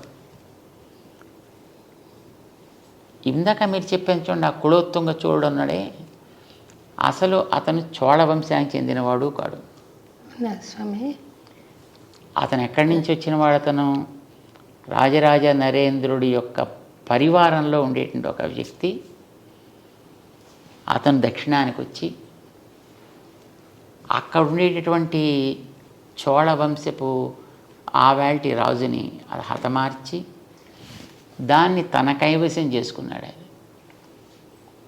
ఆయన చోళుడే కాదు అసలు, కానీ దాంట్లో చాలా గొప్పవాడు అనేటటువంటి పేరు, టైటిల్ అతనికి వచ్చేట్టుగా ఇక్కడ ఉండేటువంటి అర్చకులకి ప్రేరణ కలిగించి వాళ్ళకి ఏం చెప్పాడని అక్కడ చేసే ఆరాధకులకి, మనం ఆరాధన చేసేటటువంటి శివుడు విష్ణువు పాదాల దగ్గర ఉండడం ఏమిటి, అంచేత అలా ఉండడానికి వీల్లేదు, దాన్ని తీయాలి. ఇప్పుడు జనాలకి ఏముంటుంటుంది, ఏదో ఒక రకంగా నడిపిస్తే, ఏ రకంగా నడిపిస్తే ఆ రకంగా వాళ్ళు నడుస్తారు. ఇలాగ వాళ్ళని నడిపించి వాళ్ళకి ఒక ద్వేషాన్ని రగిలించి అది ఉండడానికి వీల్లేదు అని అనిపించి వాళ్ళ చేత తను ఆ చోళ వంశంలో ఉత్తముడిగా అక్కడ ఉండేటువంటి ఒక అమ్మాయిని తను వివాహం చేసుకుని తను చోళ వంశానికి చెందినవాడుగా, అందుకోసం అందులో మామూలు చోళుడు కాదు, ఉత్తంగ చోళుడు ఈ టైటిల్ తీసుకున్నాడు అతను. అందుకోసం మన పెద్దవాళ్ళు ఎప్పుడు కూడా అతని పేరు కూడా చెప్పడానికి ఒప్పుకోరు. అవ్యపదేశ్యుడు అంటారు. అది అవ్యపదేశ్యుడు. వ్యపదేశ్యుడు అంటే చెప్పదగిన వ్యక్తి అని, అవ్యపదేశ్యుడు అంటే అతని పేరు కూడా ఉచ్చరించడానికి అనర్హుడు అని. రెండవది అతను ఇంకో ఏం పేరు పెట్టారు, అతను రామానుజుల వారి మీద ఒక హత్యా ప్రయత్నం చేశాడు. అతను రామానుజుల వారిని అప్పట్లో వీరి యొక్క ప్రభావం చాలా ఎక్కువగా ఉంది అని, వీరిని తొలగించినట్టయితే మొత్తం సంప్రదాయం అంతా పోతుంది కనుక వీరిని ఏదో చేద్దామని ఉద్దేశంతో వీరిని తీసుకురమ్మని చెప్పాడు తన సభకి. అప్పుడు ఆయన దగ్గర ఉండేటటువంటి ఆయన గురువు గారు శిష్యుడు ఇద్దరూ కలిసి రామానుజుల వారిని కర్ణాటకకి పంపించి వీళ్ళిద్దరూ కూడా ఆ సభకి వెళ్ళి ఇద్దరు కళ్ళు పోగొట్టుకున్నారు. అంటే వాడు విని తత్వం తెలుసుకుందాం అనేటువంటి జిజ్ఞాస కాకుండా తన యొక్క తత్వాన్ని అందరి మీద ఆరోపించేనా వాళ్ళని కన్వర్ట్ చేయాలనుకునేటువంటి వ్యక్తిత్వం అతను. సో వీరికి చెప్పిన దాన్ని వాడు ఒప్పుకోక చివరికి వీరి కళ్ళు తీయడం జరిగింది.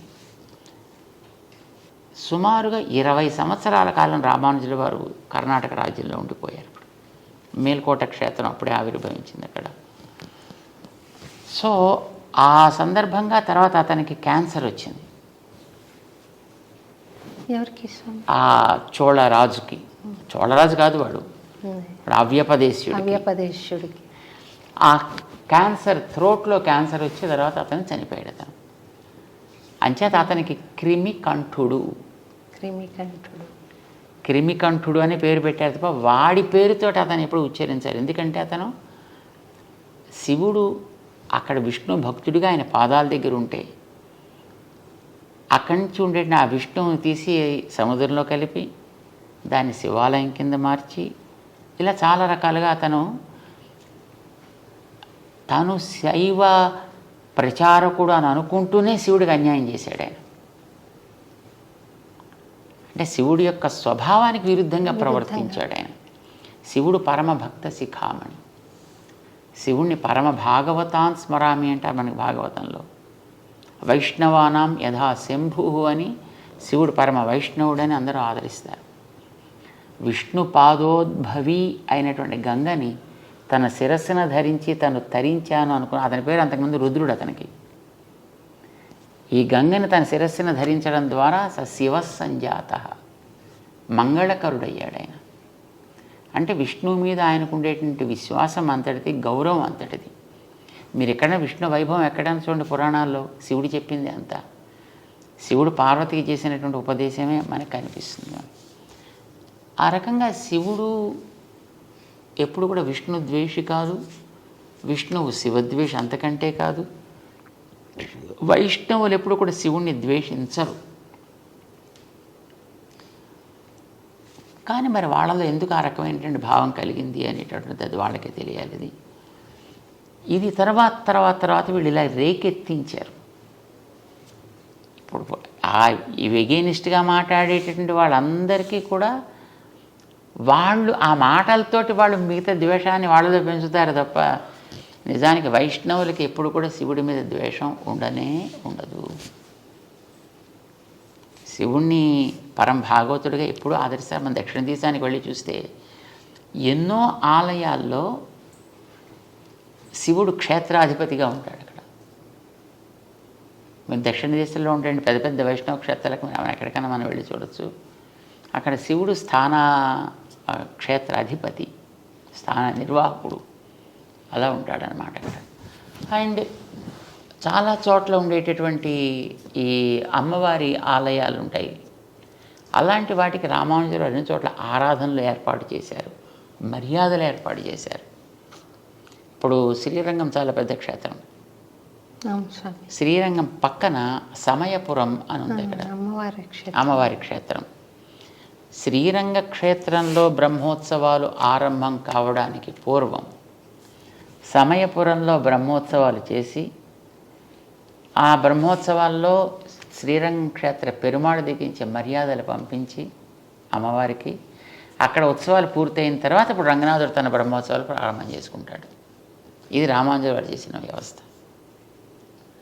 ఇలా ఒకటి కాదు, మనకి ఎన్నో చోట్ల క్షేత్రాల్లో చూస్తే కాంచీపురం దగ్గర ఉండేటువంటి దివ్యక్షేత్రాల్లో చాలా చోట్ల అవన్నీ కూడా అక్కడ సుమారుగా 17 దివ్యదేశాలు ఉన్నాయి కాంచీపురం చుట్టూ.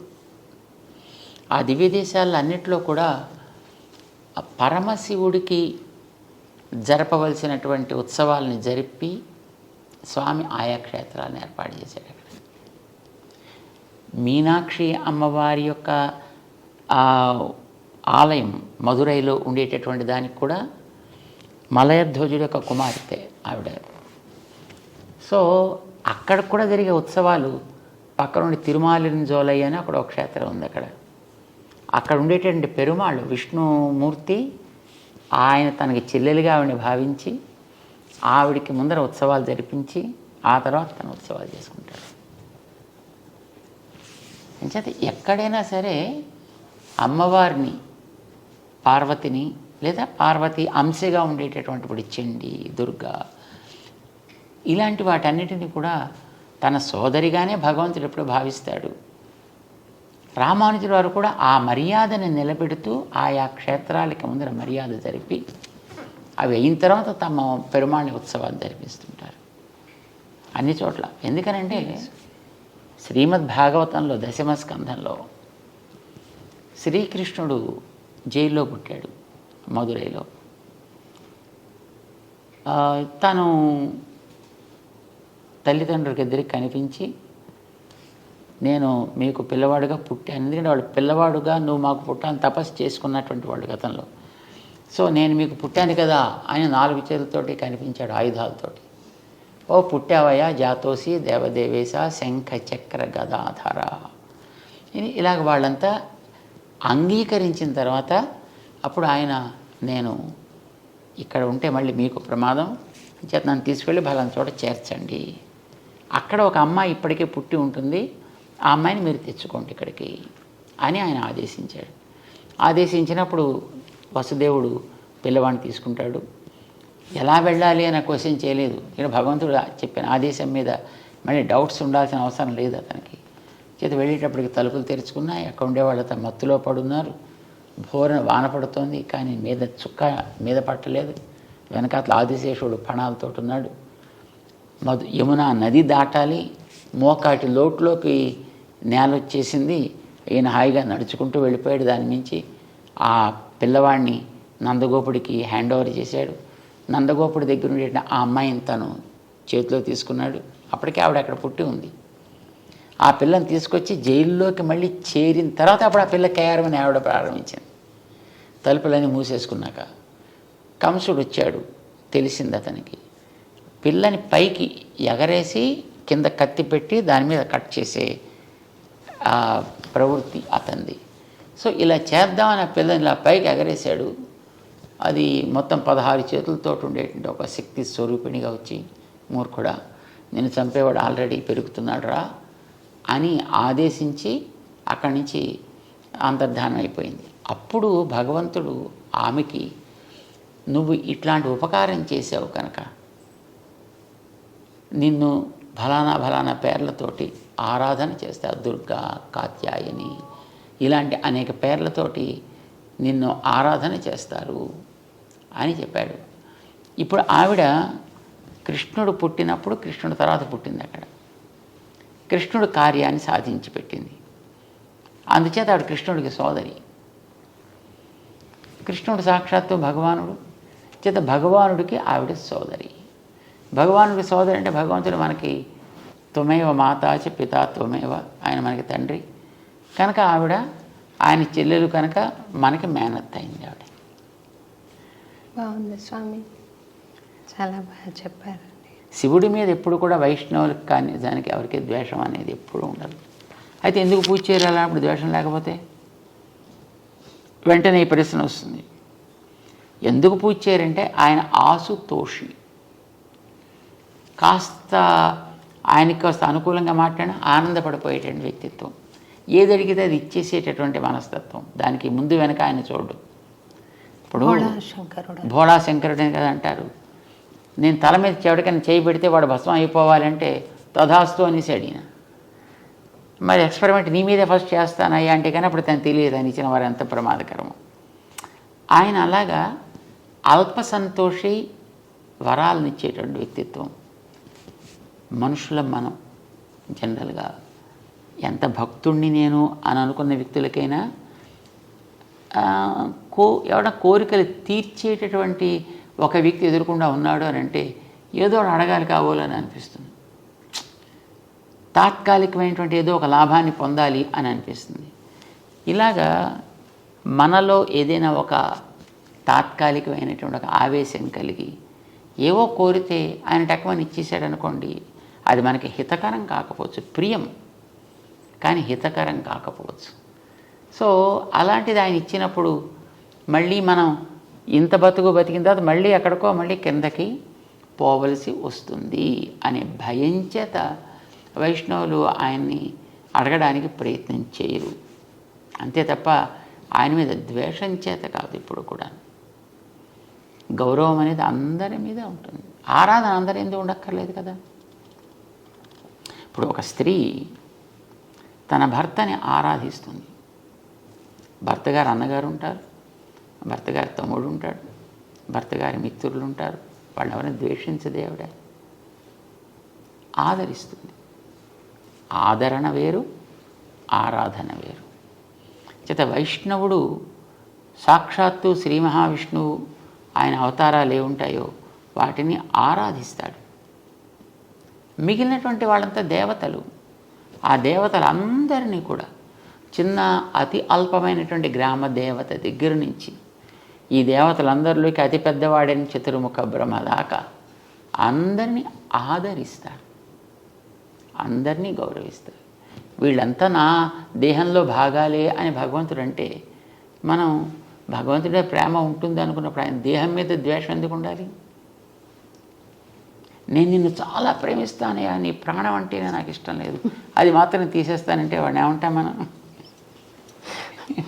దుర్యోధనుడు ఆ మాట అన్నాడు. అలాగా కృష్ణ నువ్వంటే మాకు భలే ప్రేమ తెలుసునా, పాండవులు అంటావా? పాండవులు మాకు జ్ఞాతులు అంచేత ఏదో ఉంటాయి మాకు ఆస్తి తగాదాలు అంచేత దాని కొద్ది నువ్వు పట్టించుకుంటావేంటా? మా ఇంటికి రాకుండా వాళ్ళ ఇంటికి ఎందుకు, విదురుడి ఇంటికి ఎందుకు వెళ్ళిపోయావు భోజనానికి అని అడిగాడు రాయభారానికి వెళ్ళినప్పుడు. అంటే ఏం పిచ్చాడు నువ్వు? పాండవులు అంటే నా ప్రాణాలు. 5 పాండవులు నాకు 5 ప్రాణాలు లాంటి వాళ్ళు. పాండవులను ద్వేషిస్తా నిన్ను ప్రేమిస్తానంటావు, నీ ప్రాణం తీసేస్తాను, నువ్వంటే మాత్రం ప్రేమ. ఆ మాటకి ఎంత అర్థం లేదు, నువ్వనే మాట కూడా అలాగే అర్థం లేదా అన్నాడే. సో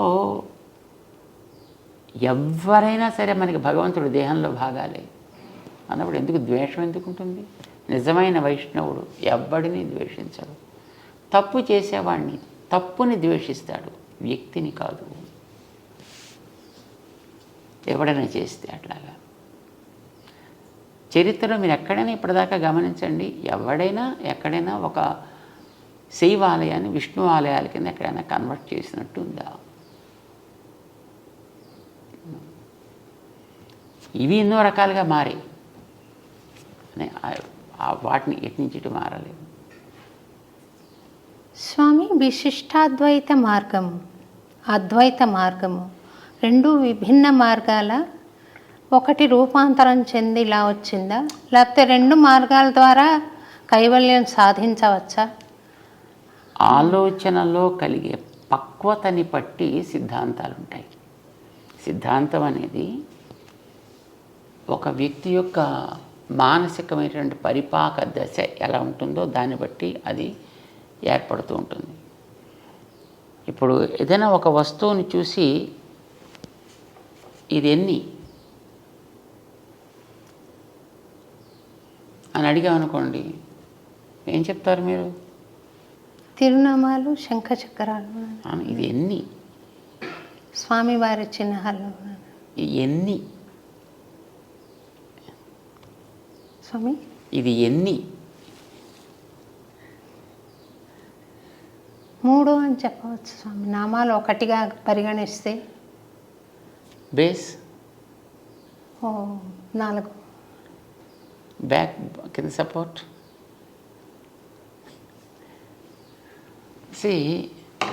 ఇంకోటి అడగండి, ఇదెన్ని? 1 గోరు అంతర్భాగం. అంటే అది ఇదిలోదా వేరా? అందులోదే. గోరును వేలంటారా ఎవరన్నా? స్వామి అంటే అప్పుడు గోరు వేరనట్టనా? వేళ్ళలో భాగమే స్వామి. అంటే ఇది ఒకటే మరి అప్పుడు ఎన్ని? ఒకటే. గోరు స్కిన్,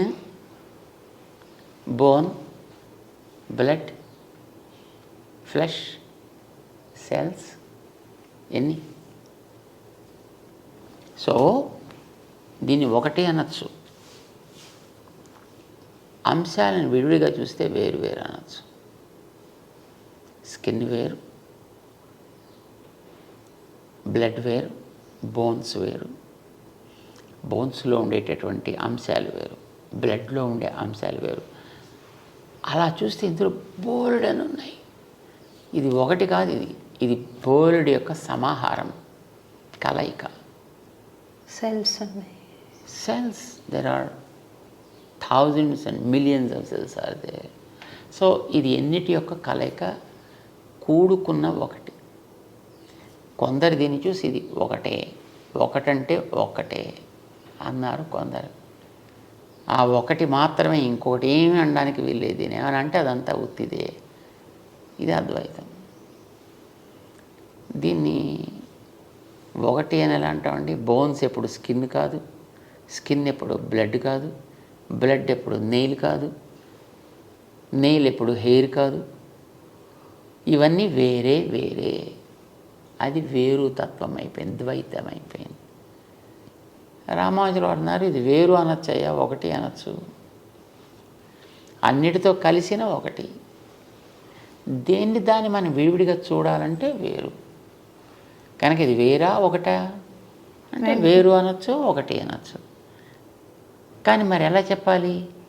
అన్నిటితో కలిసిన ఒకటి. ఈ కలిసిన అనడానికి సంస్కృతంలో విశిష్టము అంటారు.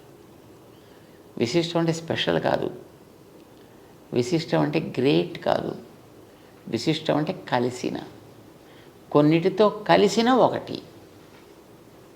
అప్పుడు మీకు ప్రమాదం ఏం లేదు కదా. కొన్ని ఉన్నాయి దీంట్లో, ఎన్ని అంశాలు మీరు చూపించగలిగితే అన్నిటితో కలిసిన ఒకటి. ఇది విశిష్టమైన అద్వైతం. ఒకటే, కానీ ఒక్కటంటే ఏమీ లేని ఒకటి కాదు. ఏదో బ్రహ్మసత్యం జగన్ మిథ్య కాదు,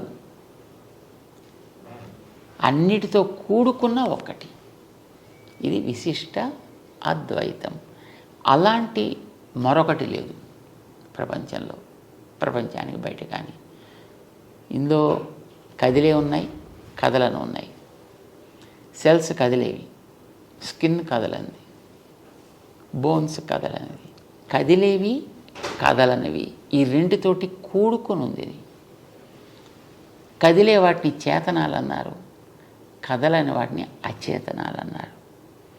ఈ చేతన అచేతన విశిష్టం, వాటితో కలిసి ఉన్నది ఒకటి. ఈ లోపల ఈ వేలు అని పిలవడానికి ఆధారమైనటువంటి ఒక షేప్ ఏదో ఉంది దీనికి. దాన్ని బట్టి మనం దీన్ని వేలు అని అన్నాను. దీన్ని ఎందుకు వేలు అనరు? దీన్ని ఎందుకు వేలు అనరు?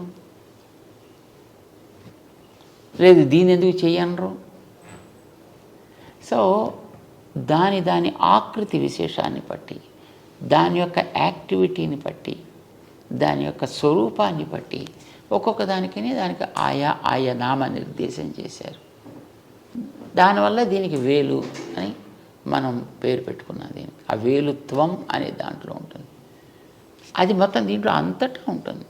ఇందులో ఉండే చేతనాలకి వర్తిస్తుంది, ఇందులో ఉండే అచేతనాలకి వర్తిస్తుంది, దీంట్లో ఉండే నడిపే శక్తికి వర్తిస్తుంది, మూడిటికి వర్తిస్తుంది. ఎందుకంటే ఇది మూడితోటి కలిసేప్పుడు ఉంటుంది కనుక. స్కిన్గా ఎముకలుగా విడదీయగలమా? మళ్ళీ విడదీసి మళ్ళీ సెట్ చేసేసి మళ్ళీ మనం వాడుకోగలమా? నో. సో ఇది మనం జ్ఞాపకం పెట్టుకుంటే విశిష్ట అద్వైతం అంటే మనకు తెలిసిపోయినట్టే.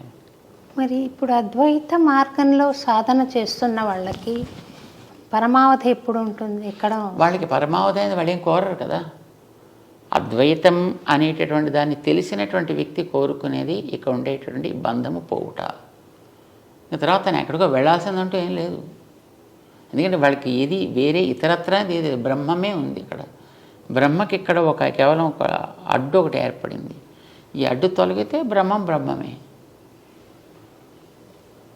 అది సత్య మార్గం అంటారా? అది కాదు. సత్యము అసత్యము ప్రశ్న కాదు. ఆలోచన ధోరణిలో అదొక విధానం. అంటే యాంగిల్ మారిందంటారా? యా, దాన్ని మనం డిఫరెంట్ పారామీటర్స్ నుంచి మనం చూస్తున్నాం. తత్వం ఇప్పుడు తత్వమే. మనం అంగీకరించకపోయిన తత్వంలో మార్పు అయితే ఉండదు. తత్వం ఇప్పుడు సూర్యుడు ఇప్పుడు అలాగే సూర్యుడుగానే ఉంటాడు. కొంతమంది ఆ సూర్యుని గోడమని గుర్తిస్తారు, కొంతమంది దాన్ని నారాయణుడు అని గుర్తిస్తారు, కొంతమంది దేవత అని గుర్తిస్తారు, కొంతమంది ఒక శక్తిని గుర్తిస్తారు. That's okay. నువ్వు ఏమనుకున్నా, నువ్వు ఎలా చేసుకున్నా, ఏ రకమైన ఉపాసన నువ్వు చేసినా ఆయనలో అయితే మార్పే ఉండదు. ఇది వెళ్ళా సూర్యుడే మార్చలేదు. అది సూర్యుడులాగే he remains as it is. That's okay. మీరు ఎలా అనుకున్నా దానికి ఆయనకేం అభ్యంతరం? మన తెలివిలో అభ్యంతరాలు ఉంటాయి. మన తెలివిలో వికాసము అనేటటువంటిది ఎంతవరకు వచ్చింది దాన్ని బట్టి మన అవగాహన కూడా పెరుగుతూ ఉంటుంది, తరుగుతూ ఉంటుంది. సో ఇన్ని రకాలుగా చూడొచ్చు అనేది మనకి మహానుభావులు చెప్పారు. ద్వైతంతో చూడొచ్చు, అద్వైతంతో చూడొచ్చు, విశిష్టాద్వైతంగా చూడొచ్చు, శుద్ధాద్వైతంగా చూడొచ్చు, భేదాభేదంగా చూడొచ్చు. So all these are different ways of schools of thought. They can reach the ultimate. They reach whatever they wish. అంతే. ఇప్పుడు వీళ్ళు కోరుకుంది ఏంటంటే బంధం నాకు తొలగిపోవాలను, తొలగిపోతుంది అంతే, అంతవరకు ఉంటారు. ద్వైతులు స్వామి ద్వైతులు భగవంతుడిని చేరాలి అని అనుకుంటారు. చేరగలుగుతారా?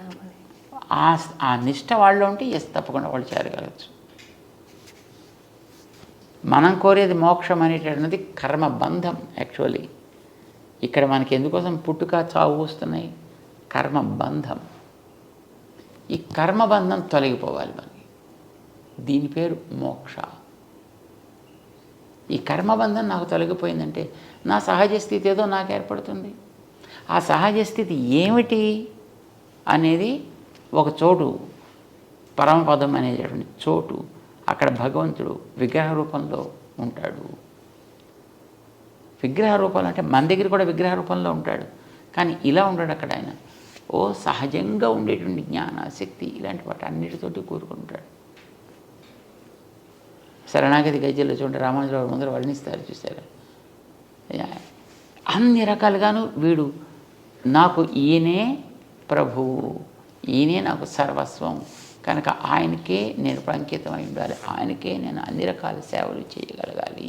బస్ ఇది వాళ్ళలో ఉండేటువంటి ఒక కన్ఫర్మేషన్, ఒక రిజల్యూషన్.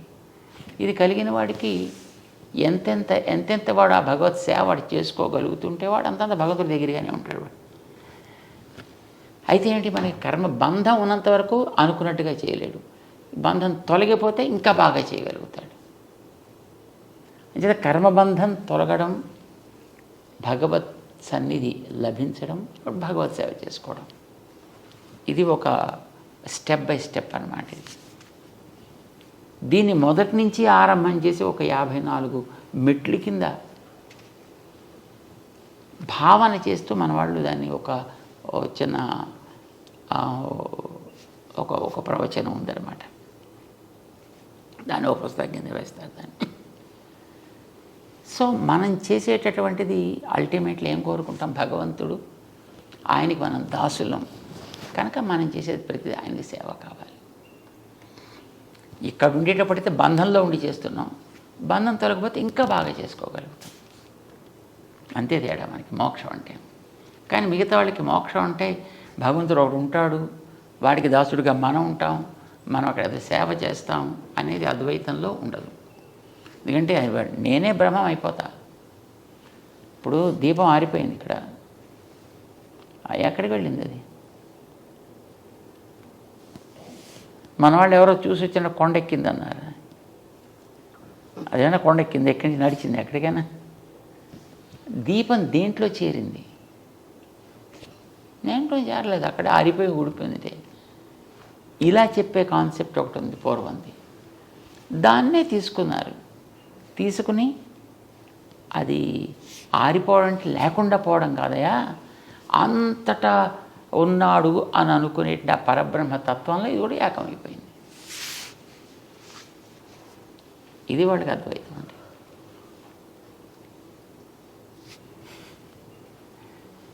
మళ్ళీ కమింగ్ బ్యాక్ టు సాధన స్వామి,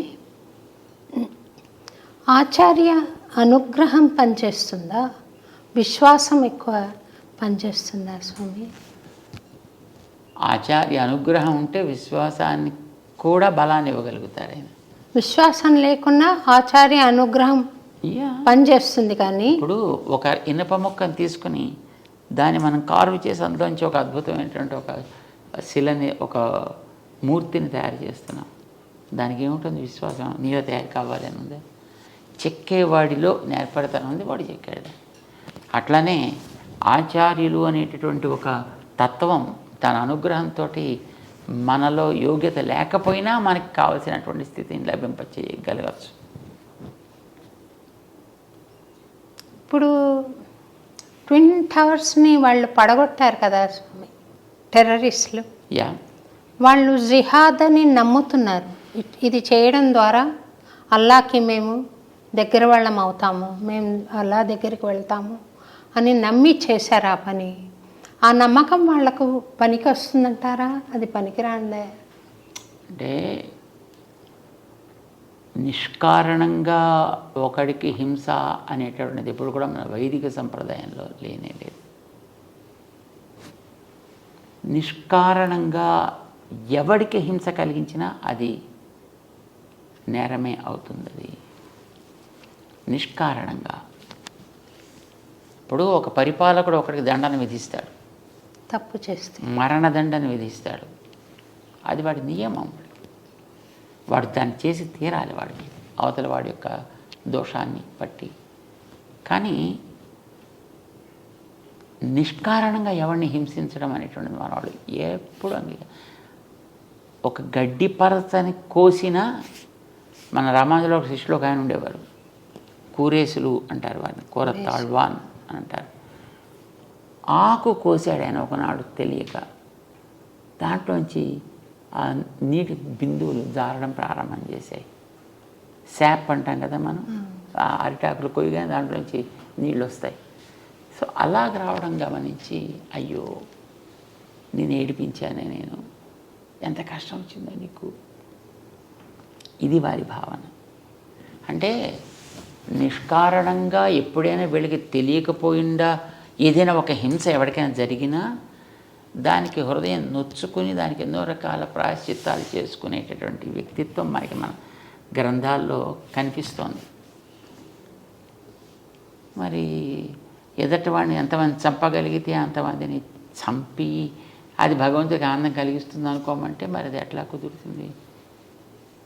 గ్రంథాల్లో అలాగా ఉండదన్నమాట. భగవంతుడి విషయంలో అలాంటిది ఉండదంతా.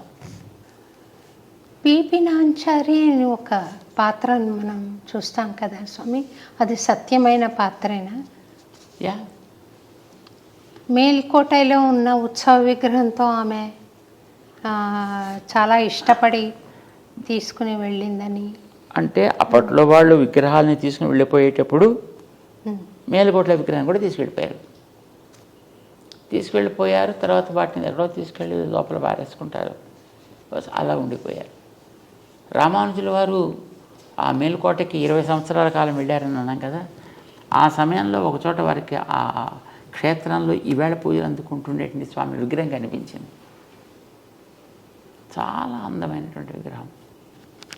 అది ఎక్కడో గుడి కట్టాలి, ఎక్కడైనా దాన్ని లోపల పెట్టాలి. మూర్తిలో ఏ అవయవ వైకల్యం లేదు అని అంటే అలా ఆరాధన ఆగిపోవడానికి వీల్లేదు.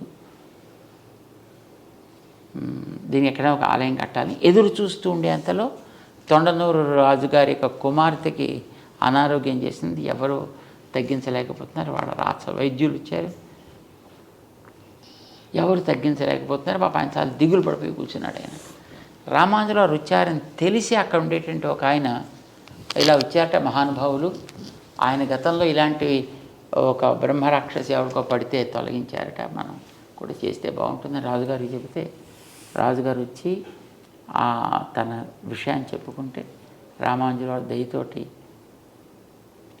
వారి దగ్గరికి వెళ్ళి ఆ పాపకి పాదంతో రాక్షస విమోచనాన్ని కలిగిస్తారు. వెళ్ళిపోయినందుకు గుర్తేమిటి? ఈవిడి పిల్లలోంచి ఆయనకి కూడా వాళ్ళకి డౌట్ వస్తే అప్పుడు ఆ పిల్లకి పట్టినటువంటి ఏదో ఆవేశం ఏదో అది పలికింది కానీ, నేను ఫలానా చెట్టు మీద నేనుంటా, నీ చెట్టు అక్కడ పక్కన ఒక చెట్టు ఉంది, అక్కడ ఇక్కడ రామానుజుల వారి దగ్గర నుంచి నీ పాదం తల మీద పెట్టి నాకు నీ పాద తీర్థాన్ని ప్రసాదిస్తే నేను ఇంట్లోంచి వెళుతూ ఆ చెట్టు కొమ్మని విరిచేసి నేను వెళతా. అది వెళ్ళినందుకు గుర్తు. అంటే రామానుజుల వారు వారికి పాదపూజ చేసుకోవడానికి అవకాశం ఇచ్చారు. పాదతీర్థం తీసుకున్నాక ఆ పిల్ల పడిపోయింది. అప్పుడు రాక్షస విమోచనం కలిగింది. అక్కడ కీటిలోంచి పక్కన చెట్టు కనిపిస్తుంది కదా, ఒక కొద్దిసేపట్లో పెళ్ళమంటూ ఆ కొమ్మ కాస్త విరిగి నేల కూలిందన్నమాట. సో నిజంగా అప్పుడు వెళ్ళింది. అప్పుడు ఈయన శిష్యులు అయ్యారు, ఆలయం కట్టించారు. ఇప్పుడు రాజుగారి శిష్యులు అయ్యారు కనుక ఇప్పుడు ఆయన కట్టమంటే కడతారు, కట్టించాడు. ఉత్సవ విగ్రహాలు పెట్టాలి, ఎక్కడున్నారంటే తెలియలేదు. కానీ ఉత్సవ విగ్రహాలు ఇదివరకు పెట్టుకునే కిరీటం అయితే మా ట్రెజరీలో ఉంది అని చూపించారు, వజ్ర కిరీటం. మరి కిరీటం కూడా ఆరాధన మూర్తులేది అంటే తీసుకెళ్ళిపోయారు, మనం ఏం చేయలేం.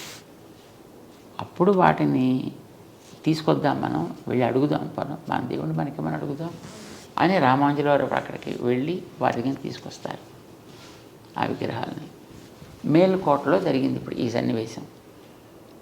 ఆ రకంగా వాళ్ళ దగ్గర నుంచి వెళ్ళిపోయినటువంటి విగ్రహాలు మళ్ళీ తీసుకొని రావడం, తీసుకొచ్చి ఇక్కడ ప్రత్యక్ష చేసినప్పుడు ఆ వీడి దగ్గర ఉండే వజ్ర కిరీటం, ట్రెజరీలో ఉండే కిరీటం పట్టుకొచ్చి పెడితే కరెక్ట్గా మ్యాచ్ అయింది. సో అప్పటి నుంచి ఉత్సవమూర్తులు అక్కడ వేరే ఒక సన్నిధిలో ఉంటూ ఆరాధన అందుకుంటున్నారు. సో మేల్కోటలో ఉండేటప్పుడు వారు ఇట్లాంటి దోషాన్ని తొలగించి మళ్ళీ అక్కడ పునః ఆలయాన్ని పెట్టారనమాట. అక్కడ దానికి ఆ వజ్ర కిరీటాన్ని అక్కడ సమర్పణ చేశారు. అక్కడ ఈ బీబీ నాంచారి ఆ పిల్ల ఇది ఆ సుల్తాను దగ్గర ఎవడైతే తీసుకెళ్ళిపోయాడో వాడు అక్కడెక్కడ వారేశాడు. వాడు అందులో చేరి తెచ్చుకొని ఆ పిల్ల తన రూమ్లో పెట్టుకుంది. ఆ పిల్లకి ఆ మూర్తి చాలా అందంగా నచ్చింది, ఇంట్లో పెట్టుకుంది. రామాంజలి వారు వెళ్ళినప్పుడు సుల్తాన్ దగ్గరికి వెళ్ళారు. అప్పుడు ఢిల్లీ సుల్తాన్ దగ్గరికి కొంతమందిని తీసుకొని పెడితే వాళ్ళంతా శుభ్రంగా దోసవర్ధ పుండాలు పెట్టుకుని కోటకు చుట్టూ తిరుగుతుంటే యుద్ధం కోసం వచ్చిన వాళ్ళు లేరు, కానీ పెద్ద సైన్యం గింజంతో వచ్చారు. అంటే దాని మీద ఎంక్వైరీ చేస్తే మేము వచ్చింది రాజుగారి దర్శనం కోసం. వెంటనే సరే లోపలికి రమ్మన్నారు. సో లోపలికి వచ్చిన తర్వాత వాళ్ళు ఈ సన్నివేశం చెప్పారు. మా దేవుడు మీ దగ్గర ఉన్నాడు, మాకు ఇప్పిస్తే తీసుకుని వెళతామండి. ఆ పిల్ల తన రూమ్లో పెట్టుకుందా. రామాంజలి వారు దేవుడిని ఇప్పించమంటే ఆ సుల్తాన్కి నవ్వు వచ్చింది. దేవుడు అంటే అన్నీ తెలిసినవాడు, అన్నీ చేయగలిగినవాడు కదా, దేవుడు ఇక్కడ మా దగ్గర ఎలా ఉంటాడు? ఇక్కడ నిజంగా నువ్వు దేవుడిని అనుకున్నట్టయితే మరి నువ్వు పిలువు, వస్తే తీసుకోడండి అంటే మేము పిలిస్తే ఆయన వస్తే మాకు మీరు అవకాశం ఇస్తారా? బ్రహ్మాండంగా మీకు కావాల్సిన సౌకర్యాలన్నీ చేస్తాయి, ఏం కావాలంటే మీరు చక్కగా తీసుకెళ్ళచ్చు, మొదలు ఎవడు మనం అడ్డకుండా ఉండేటట్టు చూసుకుంటా. యేషూర్ రామాదేవుడికి అప్పుడు సభలో కూర్చుని సెల్వ పిళ్ళాయి వారీర్ ఓ సంపత్పుత్రుడా రా అని 3 సార్లు పిలిచేటప్పటికి ఆవిడ రూములో ఆవిడ లంచ్కి వెళ్ళింది. అప్పటికి అక్కడ ఉండేటువంటి ఆ విగ్రహం నేరుగా ఇలా అలా అలా అలా అలా వచ్చి రామాయణంలో కూర్చున్నారు. సుల్తాన్కి ఆశ్చర్యం. వెంటనే ఆయన తన యొక్క పరివారాన్ని అంతటిని కూడా ఇచ్చి వీరికి పంపించారు. ఆ రకంగా పట్టుకొచ్చేసి వీరు గుర్రాల మీద తీసుకొచ్చి మొత్తం ఒక 2 డేస్లో అక్కడ మొత్తం ఆలయం ప్రతిష్ఠ అయిపోయింది. యాజ్ యూజ్గా పెట్టేసుకున్నారు. ఆ తర్వాత ఈ పిల్ల వచ్చింది. ఎందుకంటే నాన్నగారి దగ్గర మొట్టమొదటి చెప్పింది, నాన్నగారు ఏం చేయలేదు. సరే అన్నారు, మేము మధ్యాహ్నం ఎవరో వచ్చారే తీసుకెళ్ళిపోయారు, అది నో ఐ వాంట్ ఇట్. సరే మరేం చేస్తారు? ఆవిడ అడిగినప్పుడు రథం గట్రా ఇచ్చి ఆవిడ పంపించారు. రామాంజలి వారు వెళ్ళిన దారిలో. కానీ ఆవిడ చూడు 10 రోజులు అయింది. కానీ రాజపుత్రి కదా, ఆగుతూ రావాలి. సరే వచ్చింది. గుళ్ళో దేవుడు తాను ఆరాధన చేసుకునేటువంటి, తను ప్రేమించినటువంటి ఆరాధన కాదు, వాడికి ఆరాధన ఏం తెలుస్తుంది, తను ప్రేమించిన వ్యక్తి ఎదురుకుండా ఉన్నాడు. అక్కడ వెళ్ళి ఒకసారి నేను తెచ్చేసుకుంటా అన్నట్టుగా అటుపక్కకి వెళ్తే ఆపేశారు. దీన్ని దాటి వెళ్ళడానికి వీల్లేదు. ఏం చేయాలి అప్పుడు? ఆ పిల్ల ఆ మాట తట్టుకోలేక,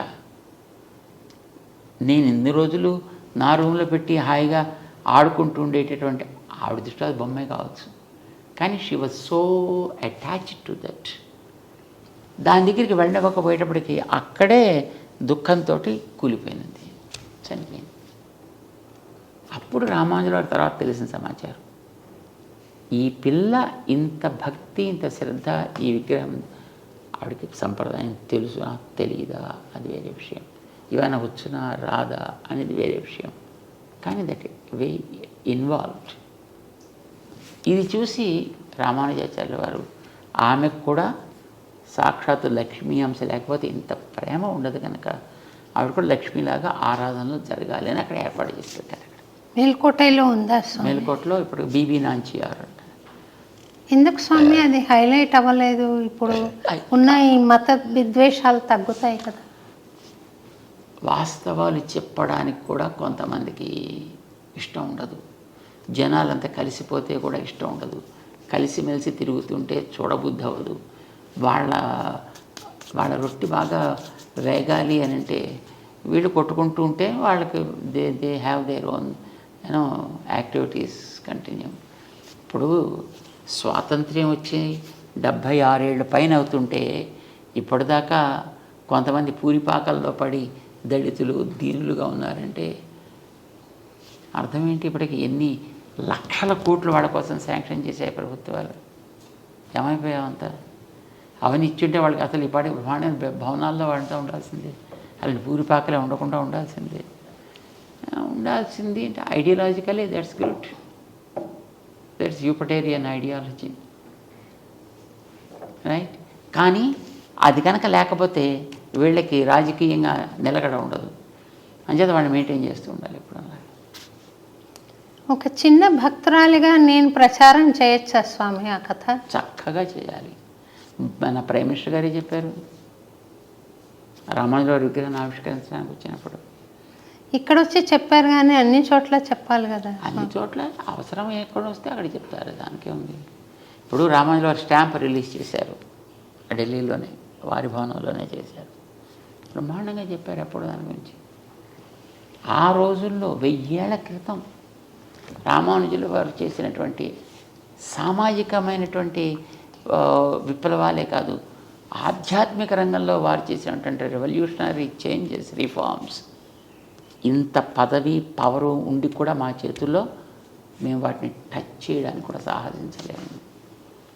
అలాంటి గొప్ప గొప్ప అచీవ్మెంట్స్ వారు ఆ రోజుల్లో చేశారంటే చాలా ఆశ్చర్యం అని ఆనందం పొందిపోయాడని చెప్పుకున్నాయి. సో జనాలకు తెలియకపోలే, కానీ తెలిసిన వాటిని పైకి తెలియనివ్వాలి. ఎందుకంటే తెలిస్తే మళ్ళీ జనం అంతా అలాగే అయిపోయి కలిసిపోయి జనం అంతాను వీళ్ళంతా ఉండిపోతే ఇంకా తర్వాత వాళ్ళకి ఇంక చెప్పడానికి ఏముంటుంది? సో రోగికి మందు ఇచ్చేస్తే ఇంకా మళ్ళీ తన దగ్గర రాకపోతే తన ప్రాక్టీస్ పోతుంది అనుకునే డాక్టర్ చూడండి ఆ రోగాన్ని జీవితాంతం మెయింటైన్ చేస్తారు, డయాబెటీస్ లాగా. సో ఇలాంటి వాళ్ళు మెయింటైన్ చేస్తున్నారు. కానీ నిజానికి రామానుజుల వారు ఆ రోజులో చేసిన ఉపకారం చాలా అద్భుతం అన్నమాట.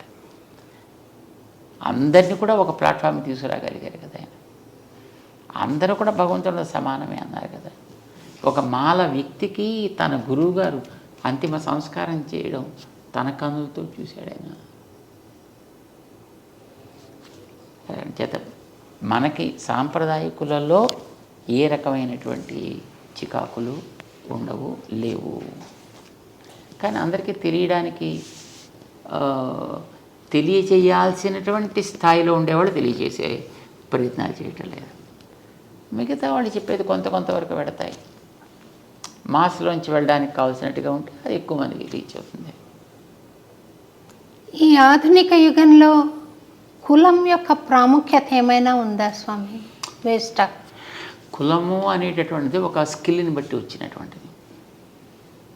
ఇప్పుడు వ్యవసాయం చేసేటువంటి ఒక రైతు ఉన్నాడు అనుకోండి, ఆ రైతు యొక్క పిల్లాడికి 6 ఏళ్ళు 7 ఏళ్ళు వయసు ఉండే పిల్లాడికి కూడా తండ్రి వెంట వెడుతూ ఉంటాడు కనుక అతనికి తెలుస్తుంది ఏ సీజన్లో ఈ గింజలు నాటాలి, ఏ సీజన్లో నీళ్ళు కట్టాలి, ఏ సీజన్లో అక్కడ దానికి తూములు అవన్నీ తెరవాలి, ఏ సమయంలో దానికి కోతలు కొయ్యాలి, ఎప్పుడు ఎట్లాంటి సమస్యలు రావచ్చు, ఎలా కోసి ఇంటికి ఇవన్నీ వాడికి కరతలామలకంగా ఉంటాయి. ఇది స్కిల్ అంటాం, ఇది కులపు ప్రభావం అంటాం. అది వ్యవసాయానికి మీకు ఎగ్జాంపుల్ చెప్పాను.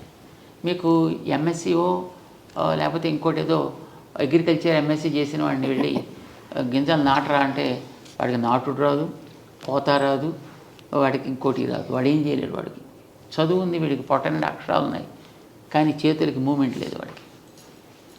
కానీ ఆ కుటుంబంలో ఉండేటువంటి పిల్లలకి లేకపోతే వాళ్ళ బంధువులకో వాళ్ళకి అన్ని స్కిల్స్ వాళ్ళకి వచ్చి ఉంటాయి, దాంట్లో వాళ్ళు ఎక్స్పర్ట్స్గా ఉంటారు.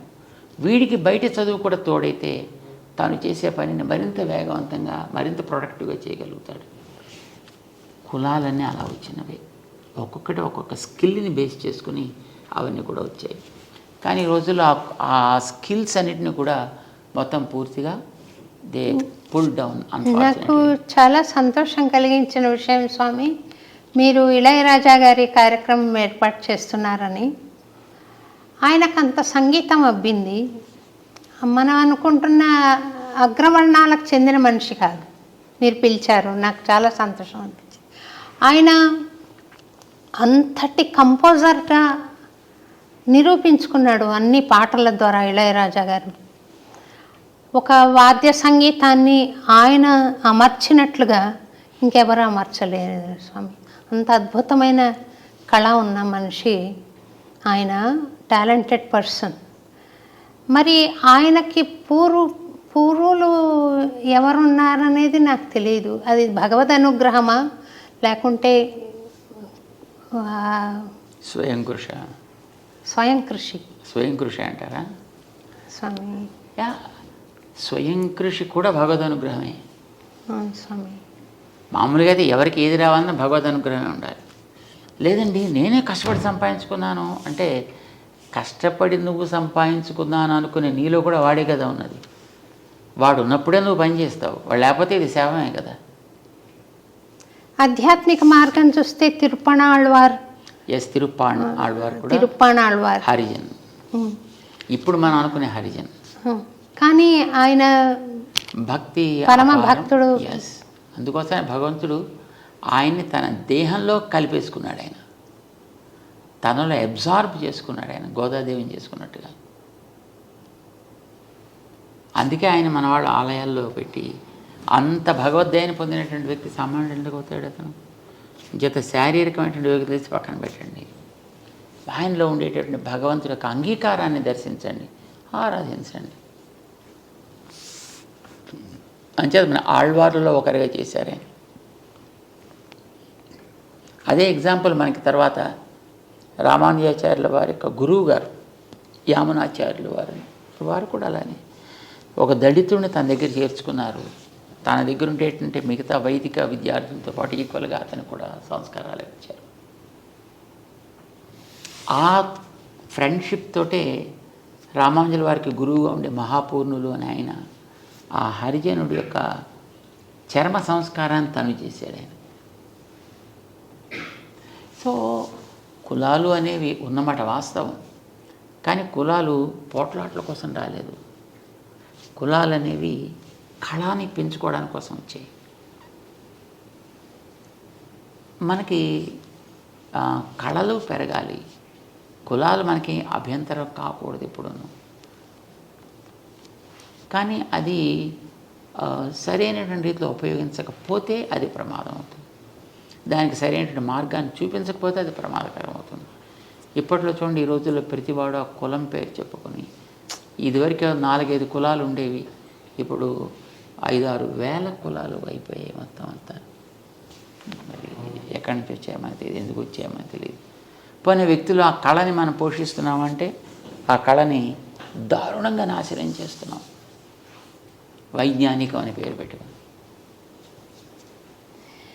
ఇప్పుడు వంశపారంపర్యంగా కొన్ని గుణాలు వస్తాయి, కొన్ని స్కిల్స్ వస్తాయి అని మనం అనుకుంటున్నాం కదా స్వామి. అలాంటి మంచి వంశంలో పుట్టి కూడా ఊహించని పరమ దుర్మార్గ పనులు చేసిన సన్నివేశాలు మనం ఈ మధ్య కొన్ని చూసాం స్వామి. ఎందుకు అలా జరుగుతుందంటారు? వాళ్లకు మామూలు విలన్ లాగా కూడా కాదు, అది అత్యాచారం జరుగుతుంది. ఎందుకనగా అదే వాళ్ళు పొరపాటున మనుషులే పుట్టారు, వాళ్ళు ఎక్కడో పుట్టాల్సిన వాళ్ళు. ఇప్పుడు చూడండి, ఇదివరకు మనుషులు క్రమ పద్ధతిగా జీవించేవారు, మిగతా ప్రాణులు కూడా వాటి మానాన బతుకుతుండేవి. ఇప్పుడు మనవాడు ఏం చేస్తున్నారు, తిండి అని పేరు పెట్టి మిగతా ప్రాణులన్నింటినీ నాశనం చేసేస్తున్నారు. మరి అందులోకి వెళ్ళి పుట్టాల్సినటువంటి ప్రాణి, అందులోకి ఉండాల్సినటువంటి జీవి ఎక్కడికి పోతాడు? ఎక్కడో చోటుకైతే పోవాలి కదా. క్రమాలు ఏది లేదు, శుభ్రంగా అందరికీ డోర్స్ ఓపెన్ చేసి పెట్టుకున్నారు వీళ్ళు ఇక్కడ మనుషులు. అంచేత తోడేలుగా పుట్టాల్సిన వ్యక్తి మనిషిగా పుట్టి, నక్కగా పుట్టాల్సిన వ్యక్తి మనిషిగా పుట్టి, జంతువుగా, పులిగా, పుట్రగా పుట్టాల్సినటువంటి ఆ జీవులు అక్కడ అడవులు క్లోజ్ చేసేసి అక్కడ జంతువుల్ని లేకుండా చేసేస్తే మరి ఎక్కడ అవకాశం అక్కడే కదా వచ్చి పుట్టాలి. మనుషుల దగ్గర అవకాశాలు ఉన్నాయి, మనుషుల పుట్టేస్తున్నారు. ఆకృతి మానవాకృతి, ప్రవృత్తి చూస్తే అది. సో మార్చే ప్రయత్నం బలవంతంగా చేయాల్సి వస్తుంది. అలాంటప్పుడు కొంతమందిని నిగ్రహించే ప్రయత్నం బలవంతంగా చేయాల్సి వస్తుంది. మొదటి స్టెప్ అంతే. కానీ నిజమైనటువంటి రెండో స్టెప్ ఏంటంటే వాళ్ళకి కావాల్సిన సంస్కారాలు మనకి ఇవ్వగలగడం, అవకాశాలు సమానంగా ఎదగడానికి ఓపెన్ చేసి పెట్టడం. అది ఈక్వాలిటీ. రామానుజులు చేసిన పని అది. Keep opportunities open to everybody. దాంట్లో మన రిస్ట్రిక్షన్స్ పెట్టకూడదు. ఇప్పుడు ఈ కులం వాడికైతేనే ఇస్తా, ఈ లోపల ఉండేవాడికైతేనే ఇస్తా అలా చెప్పకు. ఇప్పుడు నీకు పట్టణాల్లో ఉండేటువంటి వాడు అన్ని రకాల ఎక్స్పోజర్స్ ఉంటాయి కనుక వాడికి త్వరగా విషయాలు గ్రహించే అవకాశం ఉంటుంది. అదే ఒక అడవిలో ఉండేటువంటి వాడికి, ఎందుకంటే వాడు తెలివైన వాడు కావచ్చు, కానీ వాడికి ఆపర్చునిటీస్ ఆర్ నాట్ దేర్ కనుక వాడు దాన్ని నేర్చుకోలేకపోతాడు, వాడు వెనకబడి ఉండిపోతాడు. ఇక్కడ నీకు ఉండేటువంటి ఈ ఫెసిలిటీ వాడి కోసం అక్కడ క్రియేట్ చేసి అప్పుడు వాడు ఎలా ఎదుగుతాడో చూడు. అప్పుడు వాడు ఎదుగుదలలో ఉండేటువంటి గొప్పతనం ఏమిటో గుర్తించు. Because that's useful for a comparative study. ఇంకా చిన్న ప్రశ్నలు 3 వేసి మీ టైం చాలా తీసుకున్నాను, ముగిస్తాను స్వామి. మీరు స్వామిని ప్రత్యక్షంగా దర్శించగలిగారా స్వామి? యా, వెంకటేశ్వర స్వామిని చూస్తున్నాం కదా. అట్లా విగ్రహ రూపంలో కాకుండా అదే పొరపాటు పడుతున్నాం. అక్కడ భగవంతుడికి తాను కోరుకున్న రూపాలు అనేకం ఉన్నాయి. ఒకనాడు తిరిగే రూపంలో వస్తా అన్నాడు, ఒకనాడు తిరగని రూపంలో వస్తా అన్నాడు, ఒకనాడు కొండగా ఉంటా అన్నాడు, నీటిగా ఉంటా అన్నాడు. కొండగా ఉన్నాడు బదరికాశ్రమంలో, నీటిగా ఉన్నాడు పుష్కర క్షేత్రంలో, విగ్రహంగా ఉన్నాడు ఇక్కడ. అది ఆయన ప్రత్యక్ష రూపం, అది ఆయన స్వయంభూ స్వరూపం. అది మరి ప్రత్యక్షంగా మనం చూస్తున్నాం కదా. నమ్మకం లేదు మనకి అది ఆయనే. స్వామి ఇప్పుడు మీరు మాట్లాడుతున్నారు కదా, అలా అవసరమా? అలా మాట్లాడగలిగా? అలా మాట్లాడు. ఎందుకు మాట్లాడంటే అలా మాట్లాడడానికి కొన్ని అవతారాలు సెలెక్ట్ చేసుకున్నాడు ఆయన. అలా మాట్లాడే ఏ వ్యక్తి అయినా వాడికి date of birth, date of departure ఉంటాయి. రాముల వారు వచ్చారు కదా, వచ్చారు మళ్ళీ వెళ్ళిపోవాల్సి వచ్చింది కదా, వెళ్ళిపోయారు. కృష్ణుడు వచ్చాడు మళ్ళీ వెళ్ళిపోవాల్సి వచ్చింది కదా. అవును స్వామి. అట్లా అలా కాకుండా పర్మనెంట్గా ఉండాలి అని అనుకున్నప్పుడే విగ్రహ రూపంలో వస్తాడు ఆయన. అది కూడా ఆయన తీసుకున్నటువంటి స్వరూపమే. మరి మనం ప్రత్యక్షంగా చూస్తున్నామా లేదా? మరి దేవుణ్ణి ప్రత్యక్షంగా చూస్తారా? ఎందుకు ప్రశ్న రావాలి? మాట్లాడాలని రూల్ ఏమిటి మీకు? సూర్యుడు మీకు కనిపిస్తున్నాడా లేడా? ప్రత్యక్ష దైవం మాట్లాడుతున్నాడా మీతోటి? అవసరమా? ఫ్యాన్ పైన తిరుగుతూ ఉంటుంది, మీతో మాట్లాడాలా? అవసరమా? తన స్థానంలో తనుండి తను చేయవలసిన పని చేస్తుంటే చాలు. మీకు కావాల్సినది మీకు లభిస్తుంది. దేవుడేనా అంతే. ఆయన మాట్లాడాల్సిన అవసరం ఉంది. అవసరం అయితే మనసుతో మాట్లాడతాడు. భక్తురాలిగా నేను విగ్రహాన్ని చూస్తున్నాను, మురిసిపోతున్నాను. స్వామి ఫ్లెష్ అండ్ బ్లడ్లో వచ్చి మాట్లాడితే బాగుండు. ఇప్పుడు స్వామి ఎలా మాట్లాడుతున్నారు? అలా మాట్లాడితే మళ్ళీ ఆయనకి మళ్ళీ ఒక మృత్యువు మళ్ళీ వెళ్ళిపోవడం వస్తుంది. అది మన ఇష్టమా? నో. అంచేది అలా రావద్దు. అనంత అనుభూతి వేరు స్వామి, ఫ్లెష్ అండ్ బ్లడ్లో రారా అయితే స్వామి? నో. కొన్ని అనుభూతులు నాకు భగవంతుడి అనుగ్రహంతో, ఆచార్య అనుగ్రహంతో నాకు కలిగాయి స్వామి. అంటే భగవాన్ మానుష రూపేణ అని. మీరు కూడా అట్లా కొన్ని సందర్భాల్లో నాతో మాట్లాడిన అనుభూతి నాకు ఉంది స్వామి. మనసులో నేను అనుకుంటున్న దానికి జవాబు మీరు చెప్పడం, ఇది భగవద్ అనుగ్రహం ఉంటేనే స్వామి అలా మాట్లాడారు, భగవంతుడి స్వరూపంగా అని అనిపించింది. అంతే ఉంటుందా, ఇంకేమైనా స్వామి దర్శనం ఇవ్వడం అనేది ఉంటుందా స్వామి? అది మనలో ఉండే భావ ఆవేశం అంటాం దాన్ని. ఇప్పుడు మామిడి పండుని తలుచుకుంటూ ఉండేవాడు, ముఖ్యంగా చిన్నపిల్లల్లో. అదే పండు పండు పండు పండు పండు పండు అని వాడు అనుకుంటుంటాను. వాడు నిజంగా అక్కడ ఒక తోట మామిడి పళ్ళు వీడు పెడుతున్నట్టు, దాంట్లో పండు పట్టుకుంటున్నట్టు, వీడు తింటున్నట్టు వీడికి భావన కలుగుతుంది. ఒక్కొక్కసారి పిల్లలకి నిద్రలో అలాగే అనిపించి నిజంగా లేచి నడిచేస్తుంటారు. ఇది భావన తీవ్రత వ్యక్తిలో కలిగేటటువంటి.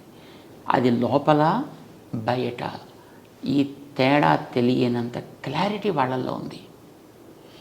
భక్తుడికైనా అంతే, భగవంతుడి విషయంలో అంత భావన తీవ్రత ఆ వ్యక్తిలో ఉండేటప్పుడు ఎదురుకుండా ఆ వ్యక్తి ఉన్నట్టు, మాట్లాడుతున్నట్టు, ఆ వ్యక్తి తనతోటి మాట్లాడుతున్నట్టు కూడా అనిపిస్తుంది. ఇది భావనే అని అంటాం. అది భక్తుల్లో ఎక్కడ ఇలాంటివి జరిగినా అది భావనే. నిజంగా భగవంతుడికి అలా రావాల్సిన అవసరం ఏముంటుంది కనుక రాటలాగా. అలా అనుకుంటే మనకి భగవంతుడు లేని చోట ఎక్కడ కనుక. ఇప్పుడు ఇక్కడ నీకు ఇలా కనిపించిందంటే ఇందులో కూడా భగవంతుడు ఉంటాడు కదా. నువ్వు ఇలా పట్టుకున్నాడు భగవంతుడు నేరుగా పట్టుకున్నట్టే కదా. కానీ మనకి నమ్మకం ఉండదు అంటున్నాను. ఇక్కడ నమ్మకం ఉండదు. అంచేత మనం we're lost not because he's not there, we're lost because we not believed in the way he is for us. చేత మనతో అలా మాట్లాడద్దు. ఇప్పుడు మీకు ఇక్కడ కూర్చున్నప్పుడు ఈ విగ్రహం టక్క మన మీద మాట్లాడడం ప్రారంభిస్తే మీరు భయపడి పారిపోరండి. ఇది ఇలా కదిలిందనుకోండి తనంతా తాను ఇలాగా చరుచుకోరు మీరు అంతా. అంచేత కదలకూడదు. మనం భయపెట్టడం కోసం కాదు ఆయన ఉండేది, భయాలు తొలగించడం కోసం. చివరి కోరిక ఒకటి కోరుతాను స్వామి, మీరు దయచేసి మన్నించాలి. రైట్. ఒక అన్నమయ్య కీర్తన పల్లవి ఏదైనా మీ నోటంట వినాలని స్వామి, చిన్నది ఏదైనా. అమ్మో, మొత్తం మీరు మాట్లాడితే మీరు పొద్దున్నే కూడా అక్కడ నా దివ్య ప్రబంధం చదువుతున్నట్టున్నారు. చాలా చాలా మెలోడియస్గా వినపడుతుంది ఉంటుంది.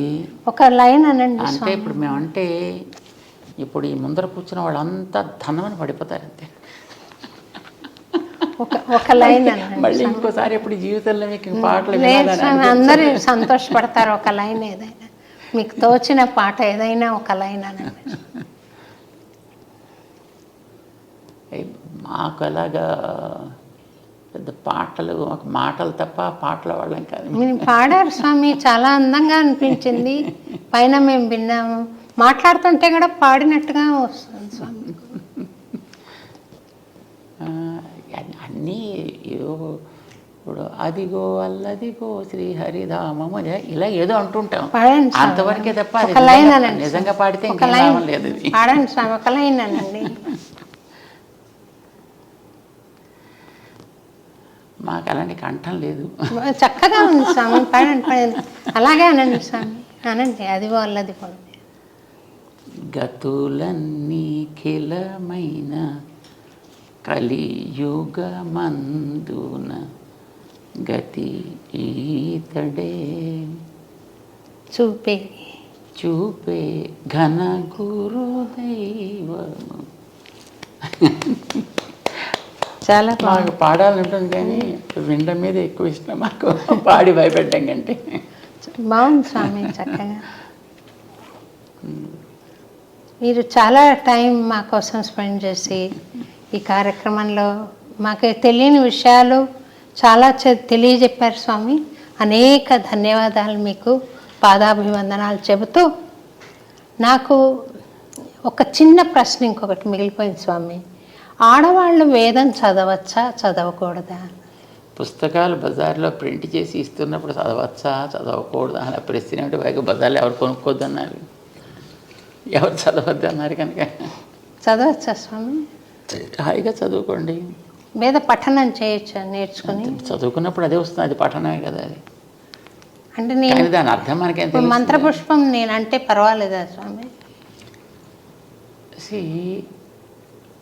ఒక దాని మీద మనకి గౌరవం ఉండేటప్పుడు దానికి ఇది నియమము అని చెబితే ఆ నియమం మీద కూడా గౌరవం మనకు ఉండాలి. నాకు వేదం అంటే వల్లమాలిన ఇష్టం అండి, మంచిది. ఆ వేదం తన కోసం ఇది నియమము అని చెప్పినప్పుడు మన నియమాన్ని కూడా ఎందుకు దాన్ని, నీ నియమాన్ని నేను ఒప్పుకోను కానీ నిన్ను నేను ఒప్పుకుంటానంటే దట్స్ ఇర్రిలవెంట్, రైట్? అలానే వేదం అనేటటువంటిది ఒక పద్ధతిలో ఇలా జరపాలి అన్నప్పుడు మనం దాని మీద గౌరవంతో ఆ నియమాన్ని మనం పాటిస్తాం.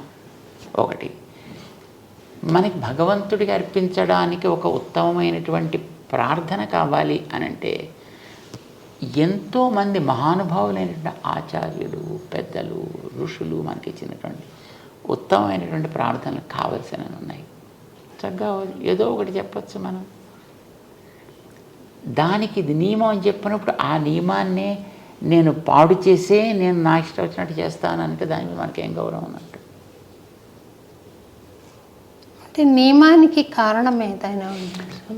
యూజువల్గా వేదం చదవాలి అని అంటే ఆ చదివేటటువంటి వ్యక్తి యజ్ఞోపవీతధారి అయి ఉండాలి. నెంబర్ 1. 3 పూట్ల సంధ్యావందనం చేయాలి, అగ్ని కార్యాదులు చేయాలి. 3 పూట్ల సంధ్యావందనం చేయడం అనేటటువంటిది మహిళలకి బయలాజికల్గా కుదరదు. వాళ్ళకు ఉండేటువంటి మెన్స్ట్రుయల్ డిస్టర్బెన్సెస్ని బట్టి. It's not a disturbance, it's the phenomenon of the body. దాన్ని బట్టి వాళ్ళకి ఆ 3 దినాల్లో 4 దినాల్లో సంధ్యావందనం చేసే అవకాశం ఉండదు. మరి సంధ్యావందనం అనేటటువంటిది 3 పూట్ల చేయకపోతే అసలు వాడికి సంధ్యావందనం చేసే యోగ్యత కోల్పోతాడని అంటుంది. మరి వాళ్ళకి ఆ అవకాశం లేదు కనుక వాళ్ళకి అవసరం లేదన్నారు. అవసరం లేదనిపించారు. కారణం వాళ్ళకి సంతానానికి అనేటువంటి ఒక యోగ్యత ఒకటి ఉంది కనుక. వాళ్ళకి అది గొప్ప ప్రివిలేజ్ కదా, అది మగవాడికి ఉందా? వీడు ఎంత ఏడ్చినా ఎంత కొట్టుకున్నా వీడికి అలా సంతానానికి అనేటువంటి యోగ్యత ఎవడిస్తాడు వీడికి? సో ఎవరి ప్రివిలేజెస్ వాళ్ళకు ఉన్నాయి. అవి లోపాలు అని అనడానికి వీల్లేదు. అది వాళ్ళకు ఒక అవకాశం, ఒక అవకాశం. ఇప్పుడు ఆ శ్రమ నీకు అక్కర్లేదు, నీకుండేటటువంటి మరొక అధికారాన్ని చక్కగా నువ్వు హాయిగా వినియోగించుకో.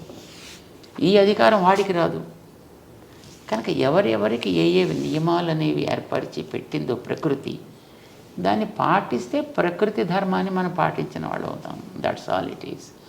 లేదు చదువుతానంటే చదువుకోవడానికి హాయిగా పుస్తకాలనే మనం చదువుకోవడానికి అభ్యంతరం అయితే ఏం లేదు. దాంట్లో హాయిగా చక్కగా చదువుకోవచ్చు, అర్థాలు తెలుసుకోవచ్చు, ఆనందించవచ్చు.